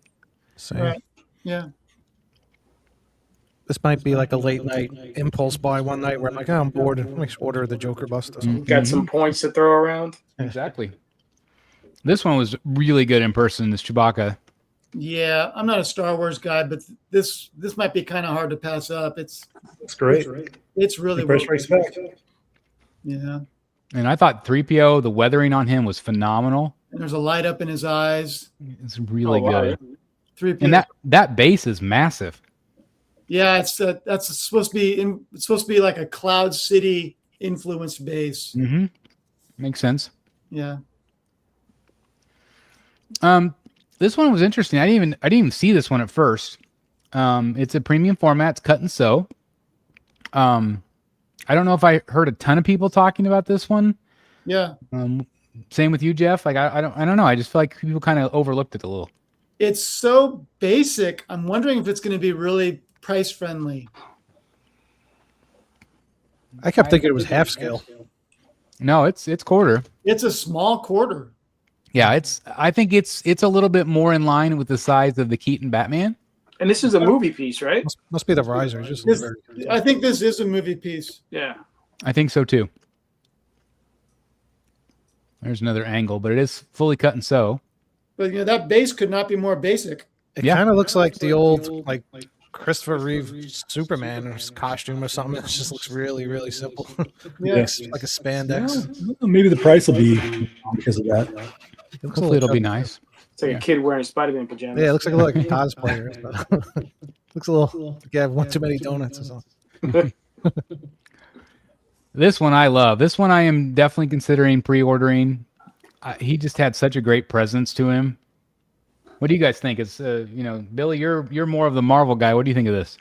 I like it. I do like it. I'm still a big fan of the XM piece where he's like, going up the buildings, got the money bags on there and stuff. Right. I love that piece. But this is great. This is great. I mean, that XM's hard to track down, but if you had to go with this one, I don't think you could be disappointed. He's got the chubbiness going on like Doc Ock does. He's got the coat on the XM, right? Huh? Yeah, he has a coat. Yep. Yeah. So this is just, it's more comic. I don't know. He wears the coat sometimes in the comics too, but this thing is great. I absolutely love it. One thing I really liked about this, and maybe it's just me, but I see a little bit of Alfred Molina in this. Yeah. Which is cool because it's a nod to the movie, which I really liked a lot, but still comic book. And so I feel like you get kind of the best of both worlds here. And I think you have 3 portraits with this. Do you? I could have sworn I saw somebody post 3 portraits, unless I was looking at something else. Maybe I have not seen any other portraits. Could have been a custom. Didn't it go off a pre-order already? You'd be able to know that. You got that for pre-order. Mm-hmm. Yeah, it's up. So it's kind of funny. Have any of you seen? There's a movie on Netflix that came out a few weeks ago with Sally Field, it's about an octopus and how she develops this relationship with an octopus at this marine institute. Have you guys seen that? Haven't seen it. No. Well, the funny thing is that the movie is narrated by the octopus, and it's voiced by Alfred Molina. Oh, that's cool. That's cool. So Doc Ock is the octopus in the show. I heard of that. That's neat. Are you sure this isn't like an anime thing? No, it's something that Hansen. your parents might enjoy. It's that kind of movie.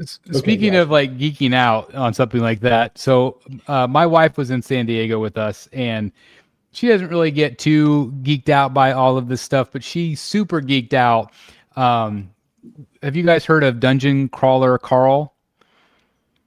So these are incredibly popular books, and they have like an audio series, and we listened to one on spring break, and it's kind of like the Star Wars-esque universe, massive amount of characters. It's got this giant cult following, and my wife was walking the pier on Friday, and the voice actor and the writer were there on the pier filming this little promo video. And so she got to see them, and she took a selfie of them over her shoulder, which was really cool. So she like super geeked out. I thought that was pretty cool.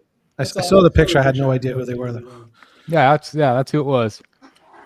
This piece looked a lot better in person. I was really surprised. Jeff, did you feel the same? Yeah, I like this piece. It's pretty cool. How was it in person as far as like the textures go and everything? Better. It still was, a lot of people say, oh, it kind of looks like fondant or cake or, but I just feel like in person, it worked a lot better than it does in any of the photographs. So it's still not my favorite piece of all time, but I still feel like it was way better in person than any photo that I've seen of him. Yeah, I'd agree with that. I do like the ascot better, though. I think that would have been a better look. I do too. There's another picture of him. Billy, did you order this one since he's a Daredevil guy? I did not. I was gonna, but I feel like he's gonna be around, even with the low ES. Maybe to get him on sale. Yeah, we'll see. Looks good. I don't know. I don't know why it got so much hate, but I just think people were expecting something a little differently, especially texture wise. But again, like I just don't know why, but he did look way better in person. I mean, is he girthy? Is he big? Like up top? Yeah. He is big up top. Yeah. Yeah, he's very girthy, and of course they had him right next to Hulk, which made him look maybe a little bit smaller than he probably should have. I don't know if that was a good idea. Because Hulk is massive. Yeah. Because that base looks like it's about 8 inches wide, maybe 9, right? I would say it's probably. I bet it was more like 12 or 13 inches. Oh wow! Now I'm The just looking at my shoulder tape and measure. neck remind me of the PCS Jason Voorhees. Do I see a Will in the background of that shot? I think I That do. was my kid. There's the kid right there, Will in the background.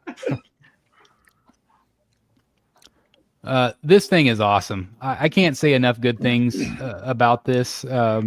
We had some conversations with some sideshow folks about, like this could be the end all be all Hulk for sideshow. Like I don't know if they would need to do another one just because it's so well done. Probably not. Who pre-ordered this so far? Anyone? Me, Did. I did. I think this is awesome. I am really, I'm like 90% there for me to pre-order it. Would Did you guys do see me this in the one, or private would you chat? do- Did you guys see me in the private chat with my Hulk? He was so upset. I did. had to rock him to sleep that night. Yeah, you had to help him. Did you Chris, take him are you- off the base to do that? Oh yeah. Yeah. I was like, holy crap, you like removed the whole torso to just take that picture. That's pretty impressive. Well, I Now, was. Chris, I would was you go dusting green, behind red, him, or so gray? I have to remove him to clean behind it. Yeah. He's easy to move. What'd you say, Brian? Would you go green, red, or gray? If they're Green. going to do the red and green. Great. Green for me. We got to get Chris another 10% because he said he was going to do 2 pre-orders tonight. Mm-hmm. Right. I mean, I would go gray with this one. I think it's going to look cool. Yeah. But man, what an imposing figure. I wonder if they would do anything different with the base on the gray one, just so it doesn't look too monochromatic. Yeah. That's a good call. That's Yeah, a good call. Yep. They should. I really like this piece a lot. I don't know. I like the head turn. I don't mind it at all. It was just a very simple piece. Like it just looked stoic. If this was 1/3, it would be better than the Prime one, I think. Because that one always came off as a little stiff, Mm-hmm. That's what I'm worried that if they do, like Danny was saying, if they do change it to facing forward, I think it's going to look too stiff. Yeah. I don't understand why they don't just do this as the regular and do an exclusive with the extra straight on head. Because that's what he said though. He said it's too much. It's not cost It might add prohibitive. to the cost and probably won't look that much different or better.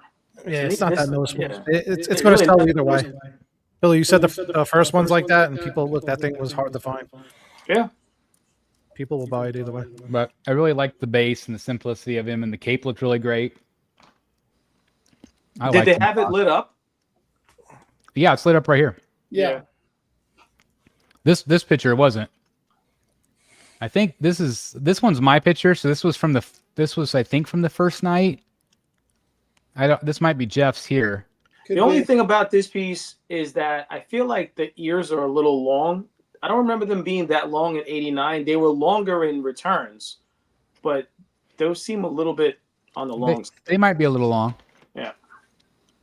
I'd love to see more light ups from the base like that, though. Yeah, it's just nice. Man, this guy. Whew, There he is. I tell you, Martin freaking Canali. Yeah. Yeah, he killed this. Oh, man. He is just so big. Again, I don't know if we needed to swap out pipe.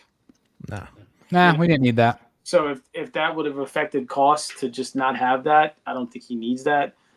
But like Eric said, maybe we'll go with the rope or the chain around his neck rather than the pipe. Yeah, he's already got the shackles. They could have put a shackle around his neck and gave him another portrait. Yeah, I would have rather had the giant shackle. Yep. This thing is so complex. I wonder how hard it was to sculpt this one. Well, when we talked to Martin, it was, it's crazy the amount of work that he put into it, like all the scales, and he's a perfectionist, and it really shows. And it's way bigger in person. I do feel like this is not a great bottom shelfer. So I do feel like looking at the top of his head. Yeah, I do feel like you really need to, because this was already on a lower shelf on the display. So for me, I'm gonna have him on the top shelf. I feel like he needs to be a top shelfer, or at least waist high. So that's just my opinion on how you would display him. I would think middle shelf, because he is looking up. And if he's on top shelf, you might just be looking at the bottom of his neck and the bottom of his chin. Yep. He's so hunched over that that's just the angle, because I was always standing up looking at him. Right.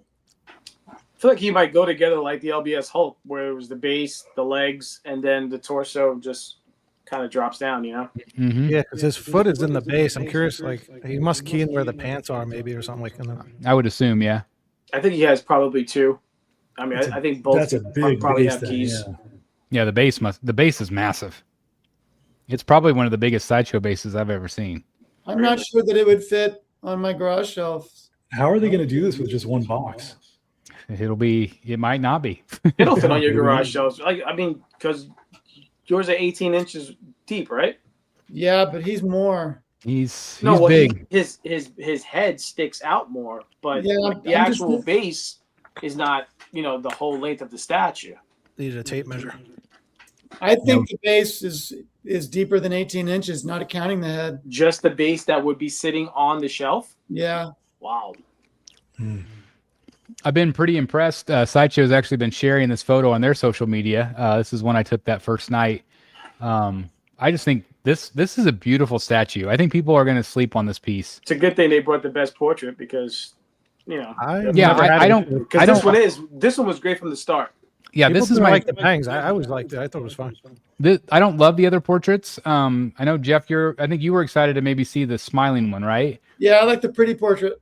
But this one, she's got so much attitude, and I love this piece. It really presented well in person. I didn't realize the base. That was my only issue. Was the base looked like the old school stuff, but I didn't realize the base had like a fluorescent glow on it. It showed. I like that about the base though, because she'll pair perfect with Harley on Wheels, or that old Catwoman where she's holding the cowl or the gem or the jewel. Mm-hmm. I think she'll pair very well with those, especially. Is that supposed to be like patina or something? Like they see that like turquoise? Yeah, it's patina. Okay. So sometimes when I look at this piece, if you can, zoom out a little bit, I almost feel like she's leaning a little bit. Yeah, you get that. Yeah. She is. She's kind of like putting all of her Just- weight on that back leg. Yeah. Yeah, something like that would bother me.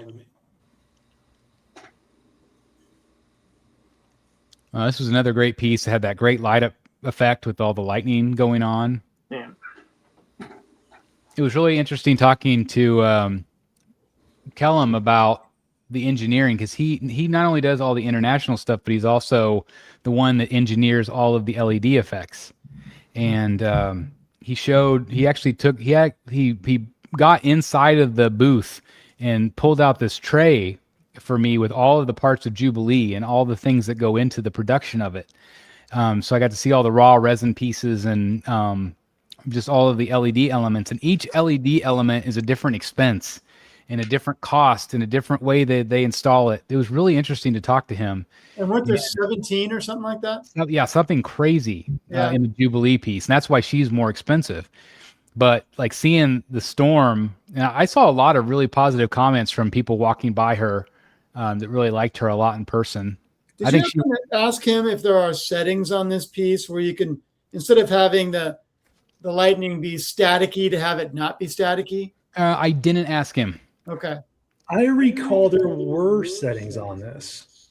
Because Okay. Billy, we talked about this one a while ago, and I'm pretty sure there was a setting. I don't want to say anything that's wrong. Yeah, I don't remember, but We'll just say there could be a setting. could be. Yeah, Yeah. they did I that on don't could be. know if it was. I mean, if they did it on Man-Bat, like Jeff said, I don't see why they couldn't do it on this one.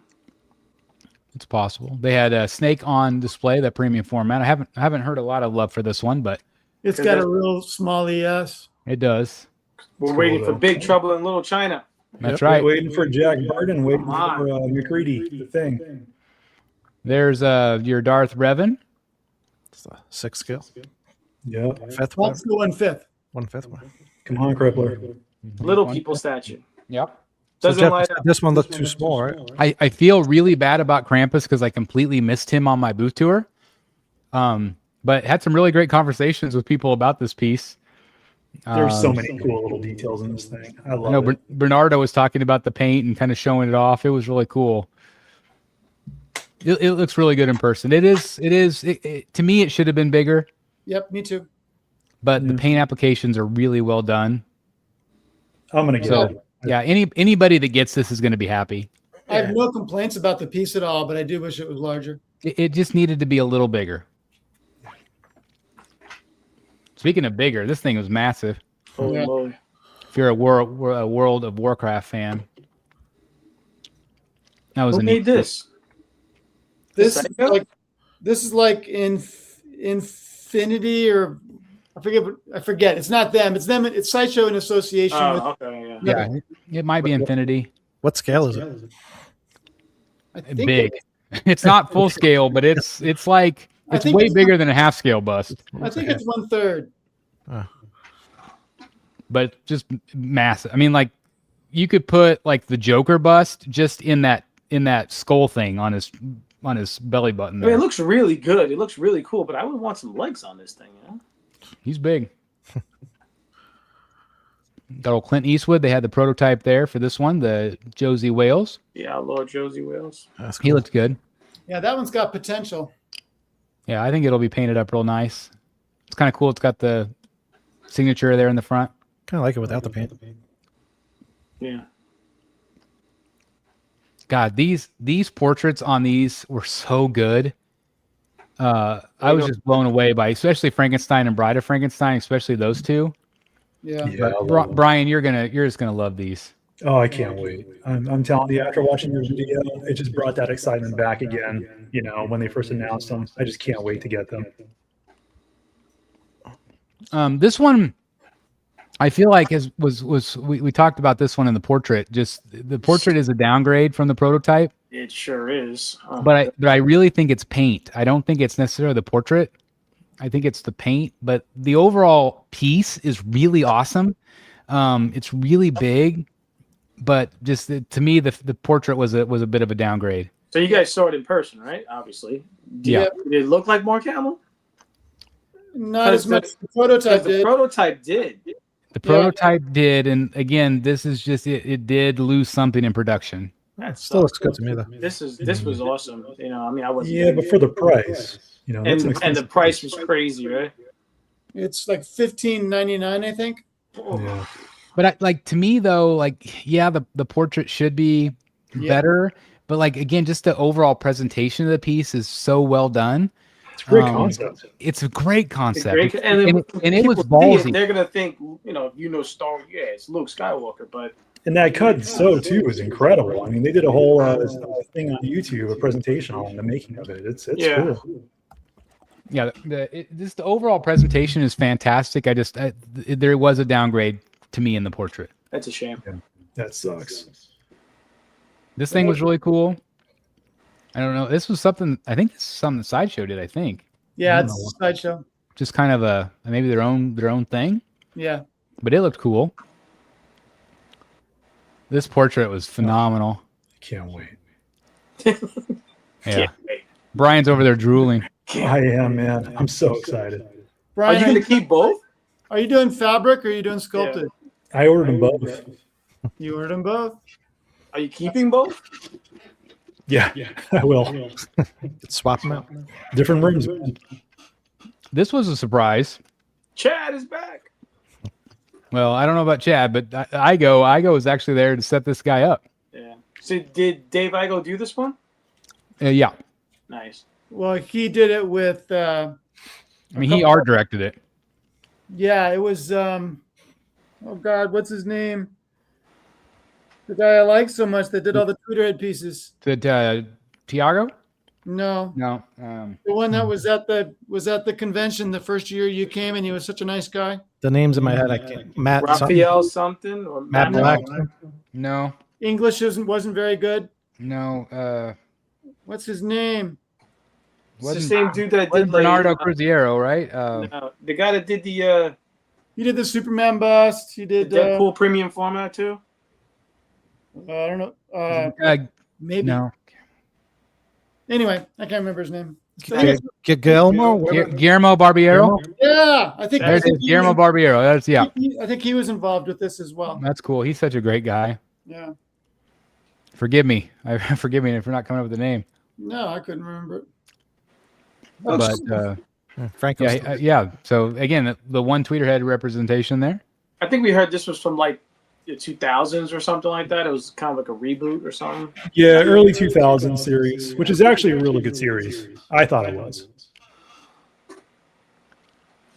This thing was nuts. The base on this guy, So much going on. just insane. I love the eyeballs. The eyeballs are so good. Especially like the back ones. I don't know why the back ones really caught my eye, but Yeah. Yeah. in If you're, person, if you're a big Lobo fan, this was a really nice piece. really great detail. I think I'll stick with the OG one. This is quarter scale though, right? No, third. This is third. Oh, Mhm. Yeah, it's a massive piece. I think I would rather have them on like the space bike or something than This is a piece I thought looked way better in person. I was initially not blown away by the portrait, but I feel like seeing him in person, it looked way better. I thought the cut and sew was really well done. Mm-hmm. I even showed this to my wife, and I showed the initial photos from Sideshow, and she's like, I think her reaction was oof. And then after I showed her this picture, she's like, oh, he looks way better here. So, because we are really big fans of Snape, and obviously there is competition out there from other companies, but I do think this is a nice representation. This is a quarter scale. need a Hans Gruber next. I like it. This was cool. I liked it in person. Kind of more like what would you say, Jeff? Half scale? Well, because Thor's not here, I have to say abomination. But Yeah, anyway, he was Oh, not there you on go. this. about half scale. Not feeling it? Nah. Oh no, I like it, but Thor doesn't. No, Thor. I mean Thor. Yeah, he's the Lord. He's the Lord of Darkness. Yeah, he was not liking it. Yeah, this kind of stuff doesn't fly with him. I mean, it's artsy, you know. Like, didn't they do a Batman like that? Right? They did. Yeah. Batman was cool. It was an art print too, I think. They did. Did we meet This that is this is Omega Red. This is the alternative portrait. These are from Jeff. These photos. Looks good. I think this is the best Omega Red I've ever seen. I think Jeff, wouldn't you say like the biggest nitpick was like the lower profile? So that's just a Jeff nitpick where I like to have my pieces kind of vertical and tall. Same. And this one, he has he's almost kneeling in that back leg. So it's just a pose, but yeah, he is quite a bit shorter than the pieces around him. They had him right next to Storm, and she towered over him. But I don't think he's underscaled. It's just the pose. So like again, like I was talking about, like a top shelfer, like he would be maybe a top shelfer candidate, where you would want him maybe up on top where he's kind of lunging forward. If you can have him up a little bit higher, and it's also hard because like again, you can see Doc Ock back behind him, and he is just so tall and so massive. Whereas this one, like you said, he's kind of low profile. The base is low. Yeah. So it makes him look a little bit smaller. Although, like you said, he's exactly the right scale. Yeah. But he was really impressive in person, I thought. Definitely. I like the other portrait better, but both portraits are good. I do too. They teased some other pieces, Lando Calrissian premium format. Oh, Darth Malgus. Okay. Premium format, which we're going to see a teaser here in just a moment. Is that Lando going to be Billy D or I'm going to show you. what's the other guy? It's Billy D. Childish Gambino. Yep, it is indeed Billy D. We also have a Queen Amidala premium format coming. Right. Can't wait. I'll show you that one as well here in a second. And then a Darth Maul bust from PCS. I didn't see that. It's going to be one of those art ones, right? Wow. Where all the other stuff going I on. would assume. Didn't they do one already? Yeah, didn't they have that on display? I don't They know. did a Darth Maul. It was They next had to Vader. They had a 1/3 Darth Maul, but I can't Darth Maul like bust out No, there. they Yes, didn't. in They one of your didn't. They didn't videos. have one. No, they didn't. Yeah, that Really? diorama thing. That was They had the figure. I swear I saw in your Yeah, I video feel like I there seen was a it Darth too. Maul. Yeah, thank you, Eric. It could be. That whole weekend was a dream. I don't even know if I was even Roll there. back the tape. Yeah, that's right. I'm gonna look it up right now. There's the Darth Revan. Great statue. What was it? PCS? Then if this was the 1/3 Vader. Maybe we'll see it. So this That one kind of has the same base as the mall, where it's like a scene or something going on, like in the Yeah. base. Cool. Same with Emperor too. Yeah, they're keeping it very Right, consistent. Mm-hmm. I did ask Ant in the video, and these are all silicone heads. I thought Emperor looked really good in person. He didn't photograph as well, but he looked good yep. Yeah. to me.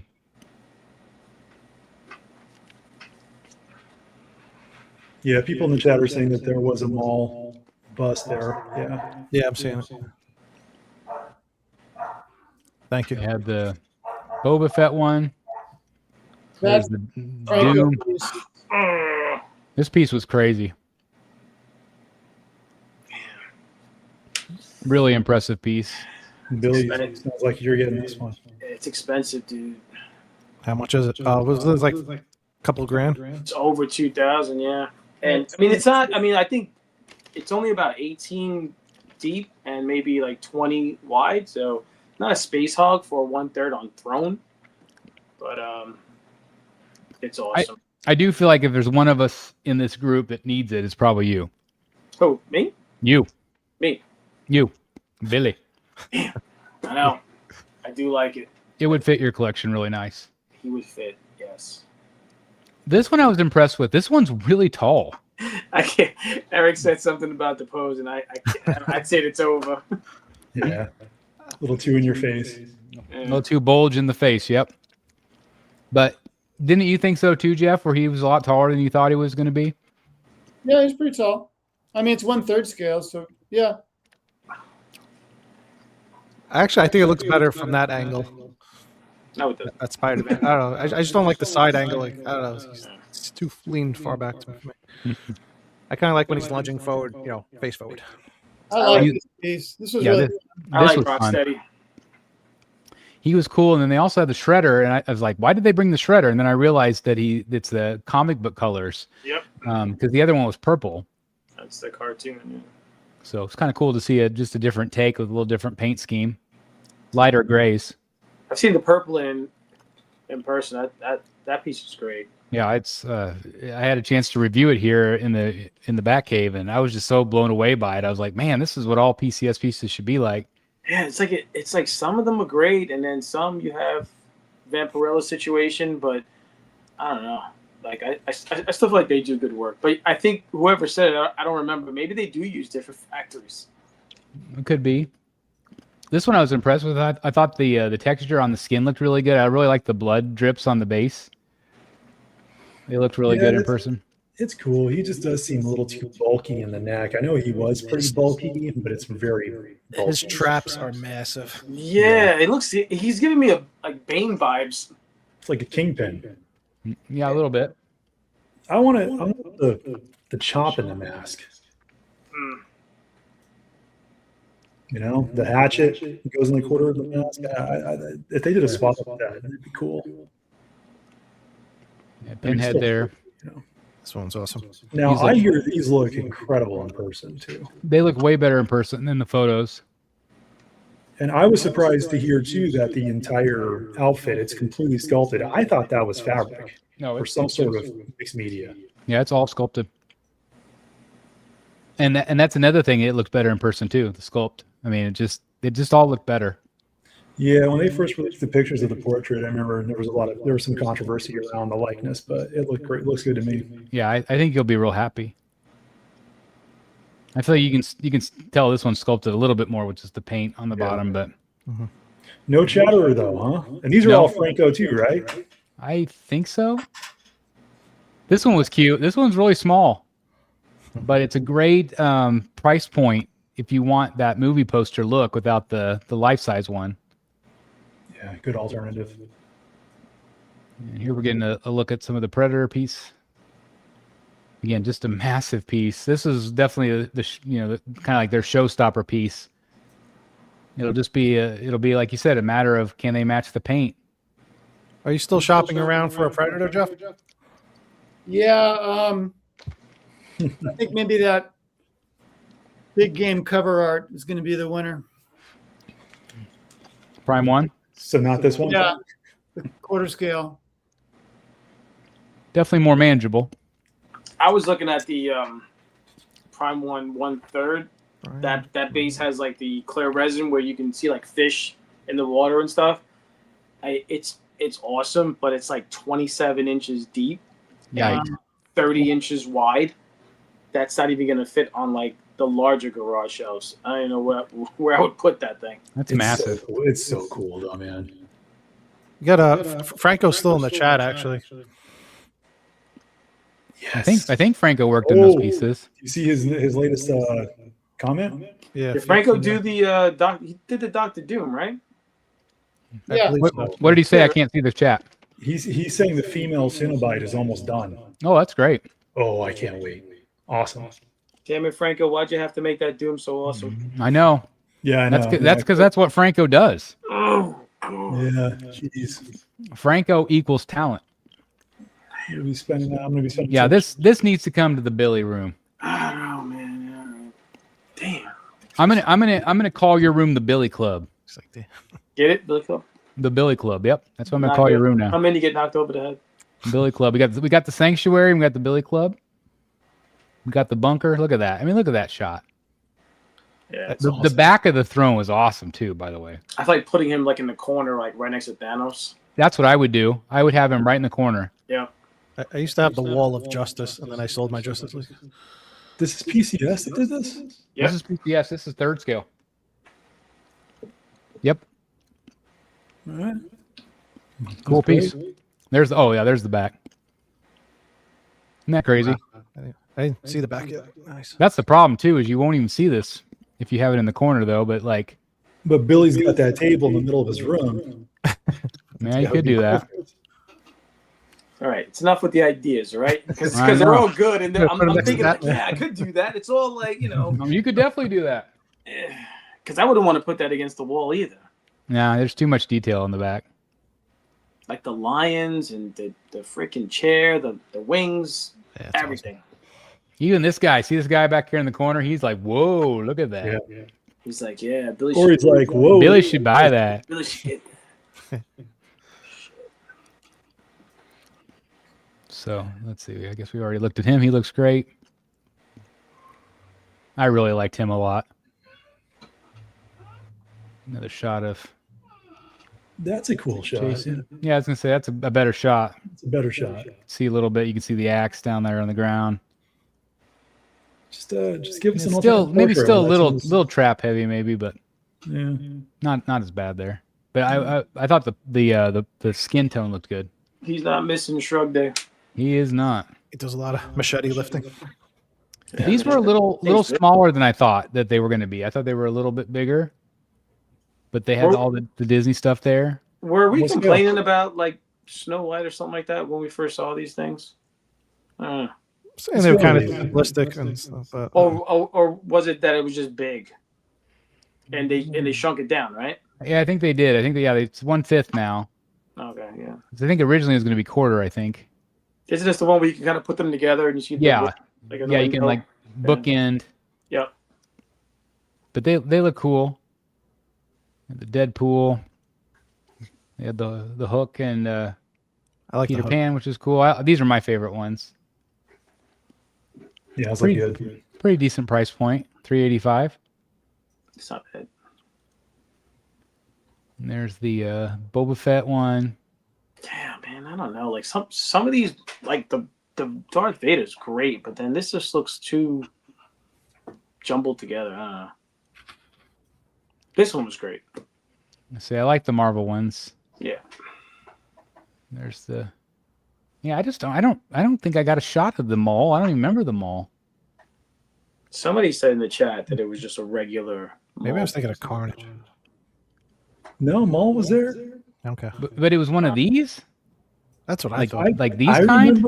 I remember it being there. Yeah, next to that. I don't know if it was Cripple that called him the babysitter Lorian or something like that. He did. Yeah. Definitely Grogu heavy on that one. These are some ones that they teased that they're doing also. The Stormtrooper back-to-back, which I thought was kind of cool with Luke. And so that's kind of a neat idea. Yeah, it's pretty cool. And then this is the teaser for the Boba Fett with the Han and Carbonite 1/3 scale. Little teaser that they did. And then also one without. Kind of more of the traditional Return of the Jedi. Yeah, didn't Sideshow do something like that where he's leaning on Han? They did, yeah. That was sculpted by Matt Black. Yeah. And then this is the premium format Queen Amidala teaser. I'm so happy they're doing this. Yeah, I love the base, like the curvature of the base. It's really nice. Yeah, that's going to be amazing. Yeah, that'll be neat. So, guys, on Sunday, I took a picture of every piece at the PCS booth, and I don't see a Maul bust. Thank you. Thanks, because I was just looking it up now. I just see the 1/3 scale. I'm like, am I imagining that I didn't? Maybe see it? I'm thinking of Red. Maybe I was thinking of Carnage because he's red. Well, it's weird that Bryan was thinking the same thing. No, I'm gonna go through some of these videos because one of the videos I watched, I know it was pulling it up just now. Maybe you just had it up one day and I missed it. Right, maybe it was Jem's video. I don't know. I have Jem's video in front of me right now. So this is the Lando quarter scale. That looks pretty cool. Yeah, I think that'll be neat. You can see that it's got the Chewie behind him that they're working on. So that's kind of cool. Damn commercial. So he looks like maybe that looks like fabric. I think it looks like fabric. Yeah. And then you got the Darth Malgus. Oh, this is the answer. Thank you, David. What The Maul bust was at the Sideshow booth. Oh. There you guys don't. There you go. You guys were there and you don't remember. That makes sense. 5 days you were there. Okay. It was a blur. 5 days. It was a blur. That Malgus looks awesome. Yeah, it's got kind of this flaming base, which is cool. I love they're going into these characters. That's so cool. Moving on, this is the new Jinx portrait from LBS, from J&D. But you can only get it if you already pre-ordered her. We're just the one the face we were complaining about this, saying she looks sad or something. This is the new face. This is the new one that if you ordered the sad face, you can give them another $599 to get this portrait. That's correct. It? 500? Just no, 600. Oh, 600. Wow, that's it. Several brand that you ordered. Yeah. But you can't just get this one unless you order the original. So you got to go sad first to get. You got to go sad a first, little less sad. and then you go full smirk. Without sadness, there would be no happiness. That's That is true. True.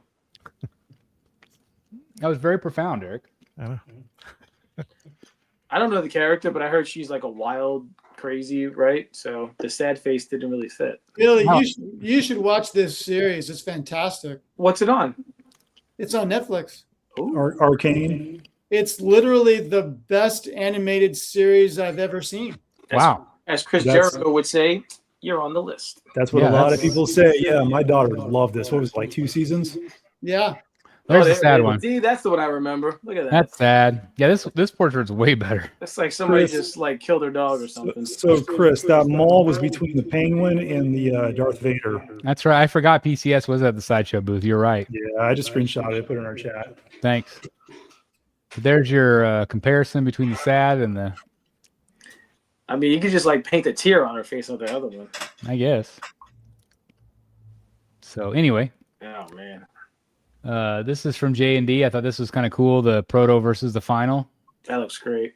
It really looks good. That looks great. I tell you, the final, he looks like what was that guy that played Big in Lord. the he played Jesus Christ. I was just in, thinking. Oh, Christ. Oh, Caviezel or Caviezel. Yeah, something like that. Yeah. That's him, dude. But I thought the production looks really good. Yeah, it looks good. They did a nice job on him. These are some photos of the new Hot Toys that just premiered during the show. I thought this one's really good. Really good likeness. And the bases are cool too with all the Sentinels. What do you guys think? Likeness on that little thing is good. I like the base with the paint. Yeah. Again, these are all the Hot Toys versions that we're looking at right now. Oh, that's Hot Toys. This is Hot Toys, Oh, I thought that was the Iron Studios 110. but there is that too. Yep. This is the quarter scale one This one's cool too. that Jeff got to see in person. Oh, yeah, this is awesome. You said the base was pretty large, Jeff. Very large. Mm. Biggest sentinel hand I've ever seen. Again, this is quarter scale. How much did this one retail? Was it like 13. 1,300? Wow. For quarter. For quarter for Iron Studios.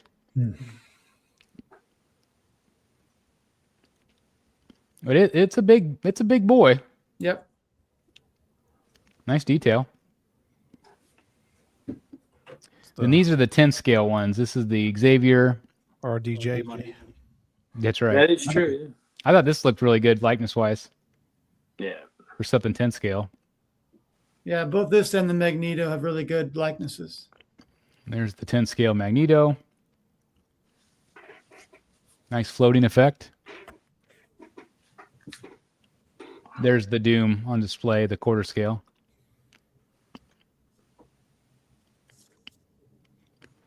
At the booth. So wait, did he have his hands crossed in the other one, or is there There's two? Or is it, two torsos. there's two torsos. Oh, that's probably why the price is a little crazy. Yeah, that's why you get that one Yeah. or the cross like this. Is there an option, or you have to get both? Both.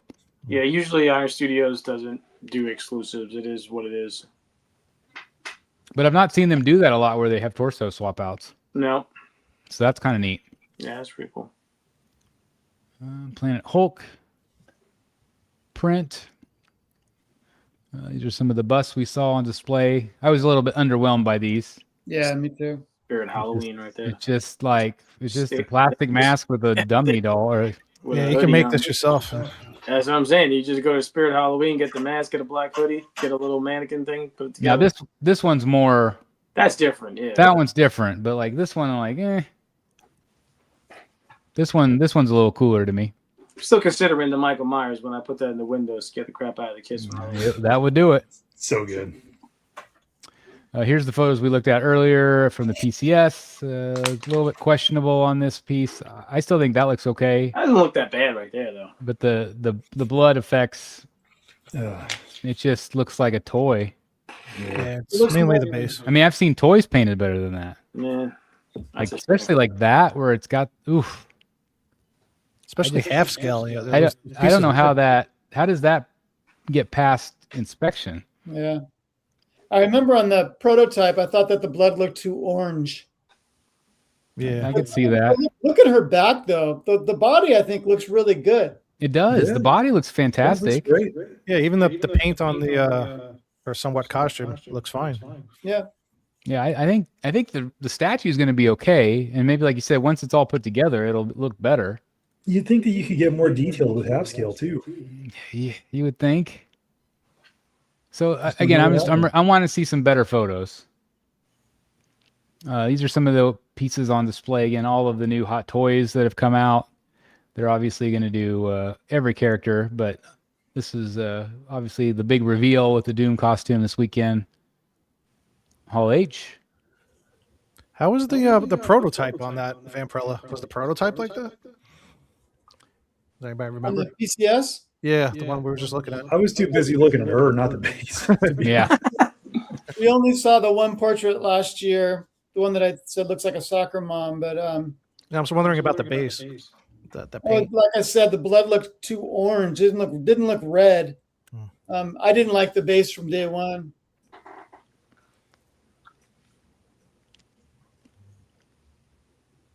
And Doom from Hot Toys. Lots of Doom.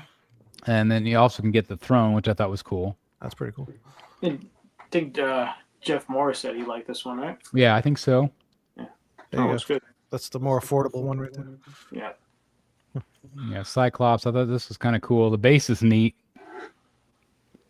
You can make some really cool dioramas with these.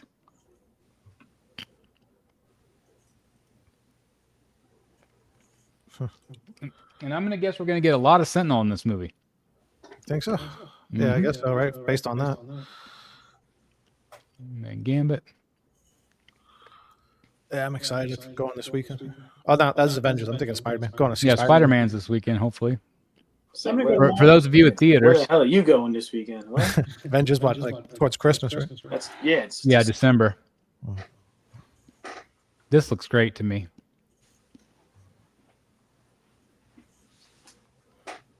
I really like this actor. He's just really, really cool.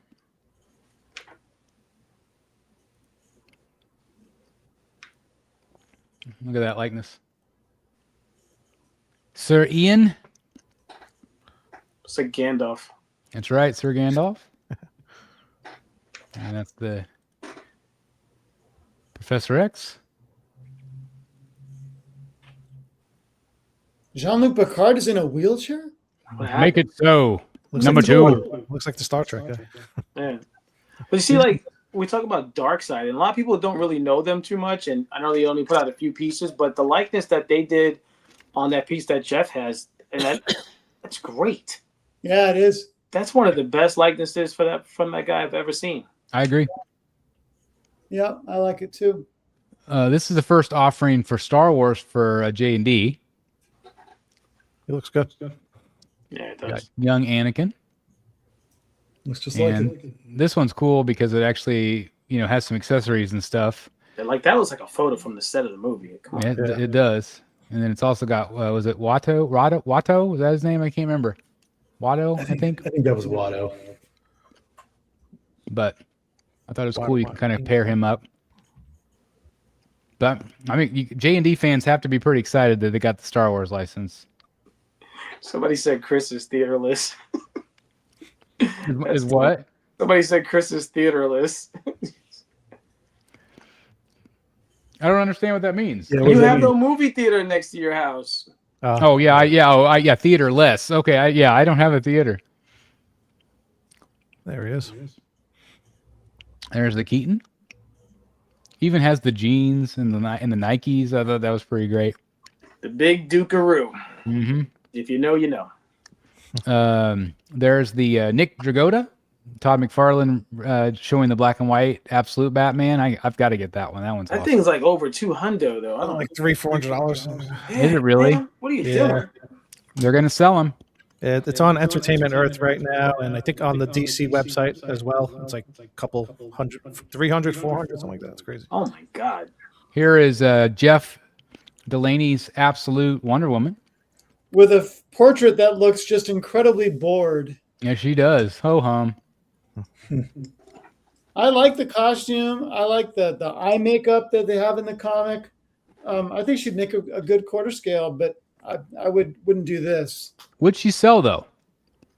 I think the series is really popular, so I don't know why it wouldn't sell.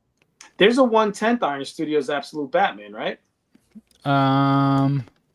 Yes. Yeah, I think so. Yeah, and it's that one's It's pricey too, isn't it? pre-order. Yeah. Did you see this one, Jeff, in person? Yeah, it looked pretty good. I walked by. I didn't feel like it looked quite as good as the promo videos or pictures, but I thought it looked decent. I agree with that.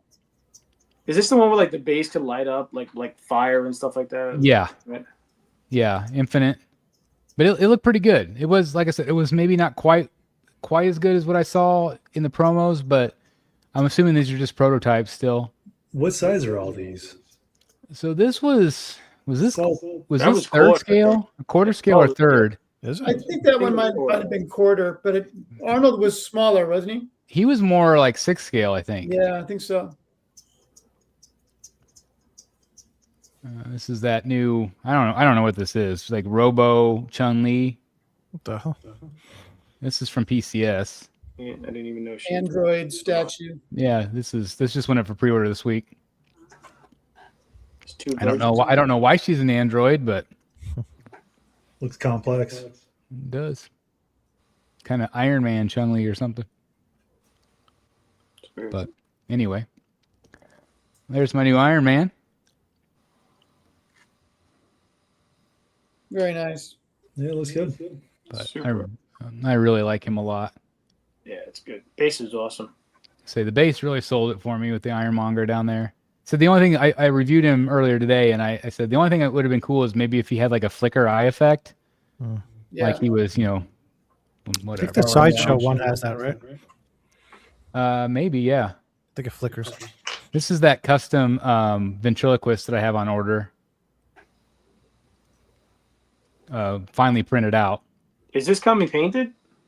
Painted, yeah, it'll be painted. This is the same one that's doing the Ra's al Ghul also. Yeah. So it'll just be nice to add a ventriloquist to the collection. Always really liked him as a kid. And then a Bennett Oliver print. I thought this was cool. This is from Sideshow. And they're also doing some Alex Ross prints as well. There's the Jazz Inc. 89. This is much small, smaller. right? Yeah. Yeah, this one's way more doable Yeah. for most people. And then this was at their booth. Like, look at that portrait. I think it looks awesome. And these are pretty small. Looks good. But I thought that portrait looked really good to me. Yeah, I like it. That they really captured her feel. And they also have Penguin. I picked the cute one. That's right. They're like 6 scale size. That's pretty good. And then there's the back computer. A bit more detail on that. So yeah, Jazz Inc.'s doing some good stuff. I'm hoping to have their owner on Rogues here at some point. Kind of like it just like that. So I heard Batman was sold separately though. He might be. Yeah. He might be. All right, Yeah, I think if that's I all the bought that, photos. I would just buy the Batcave. I don't think I would want Michael Keaton. Would you want the Volt on the other side? The Nah, vault was just cool because it does open and then the bat suit's inside. So Yeah. it's kind of a cool. I mean, you could make a cool Batcave diorama if you wanted to. But I don't know, a lot of good stuff. I want to thank. There's 97 people still watching right now. Thank you guys for being here tonight. Just it was so cool to be able to experience all of that stuff. It was kind of almost overwhelming because there was so much to see. But I'm just so glad that Sideshow and all those companies were there. That just made it so much fun. Obviously, getting to hang out with Jeff was so much fun, and Will, that was great. I don't know. What do you want to say about the whole thing, Jeff? Anything you want to say before we wrap it up? Had an absolute blast. Can't wait till next year. Same weekend next year. Be good. They've already announced it. So And they've hopefully- signed up through 2030. They did. That was a big deal. That what was it? Thursday morning, the mayor came out and said, Mm-hmm. "Hey, we're going to be here till 2030," because a lot of people are trying to get it to move to like Vegas or somewhere. Well, you heard about the big controversy with Hall H.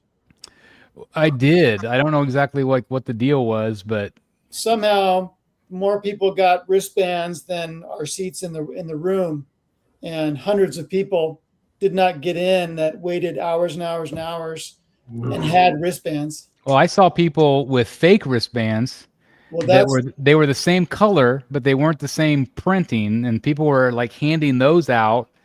And I'm like, oh my God, this is going to be a nightmare. I was listening to some guy do press, and he was like, there's supposed to be 100 seats for press, and like 90% of them went to like friends of, on the panel or whatever, and like we only got like 10 seats.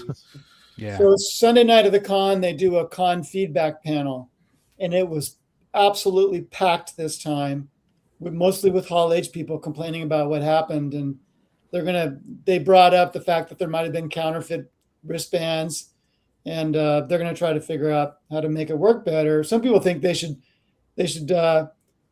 expand the floor to the entire convention center and then move all the Hall H programming over to Petco Park across. That's what I heard too. It's like, I know that would be harder to control, like for like showing video and stuff, because like it's probably too bright. Yeah. But I thought that was not a bad idea, because you could add a lot more floor space. Yeah. And then how many baseball stadiums will hold what? 40,000. Yeah, say 40,000 people. You would never have. You could get everybody in there. There wouldn't have to be the big giant line. Right. Everybody could attend if they want to. You'd still have to make a choice whether to be there at the con or not. Right. But that's there. Why not utilize it? I'm sure they'll examine every possibility. Especially if they want to keep it there. And I can't imagine. The atmosphere is just so unique. I mean, I've been to MegaCon and I've been to New York and various larger venues, but there's nothing quite like the scene. Yeah. In San Diego. And so I think by moving it and changing it, it wouldn't be the same. Well, one thing that they could do is what they do at D23. They could just make it a ticketed event, sell 6,000 tickets for Hall H for each day, and then you're done. There's no lining up the night before, none of that. You can't even walk from the convention floor to the panels at D23. It's, when they have it in Anaheim, the floor is at Anaheim Convention Center, and the panels are at the Anaheim Pond. It's just, that's not even walking distance. So it's crazy. Two different places. What I was amazed with the line with Hall H, we were at the Hilton Bayfront. Yeah. And so it's the hotel next to the convention center. It's a little bit of it's a 5-minute walk over there. Mm-hmm. But like in our room faced the harbor side, the other side, like the shipping area with all the crates and stuff. There were people all the way over there lined up. Oh yeah. I just couldn't believe like how many people were having to wait, but it was crazy. Yeah. But great. Stanley's asking if we saw any fights at the con. I saw a screaming match almost develop into a fight, but I didn't see any actual fights. Yeah, I don't think I saw anything. I mean, obviously, there's just a lot of like bumping into people. Like there's, I'm sure people bumped into me, and I said, I'm sorry to a few people because I bumped into them just because it was shoulder to shoulder packed. People are extremely polite.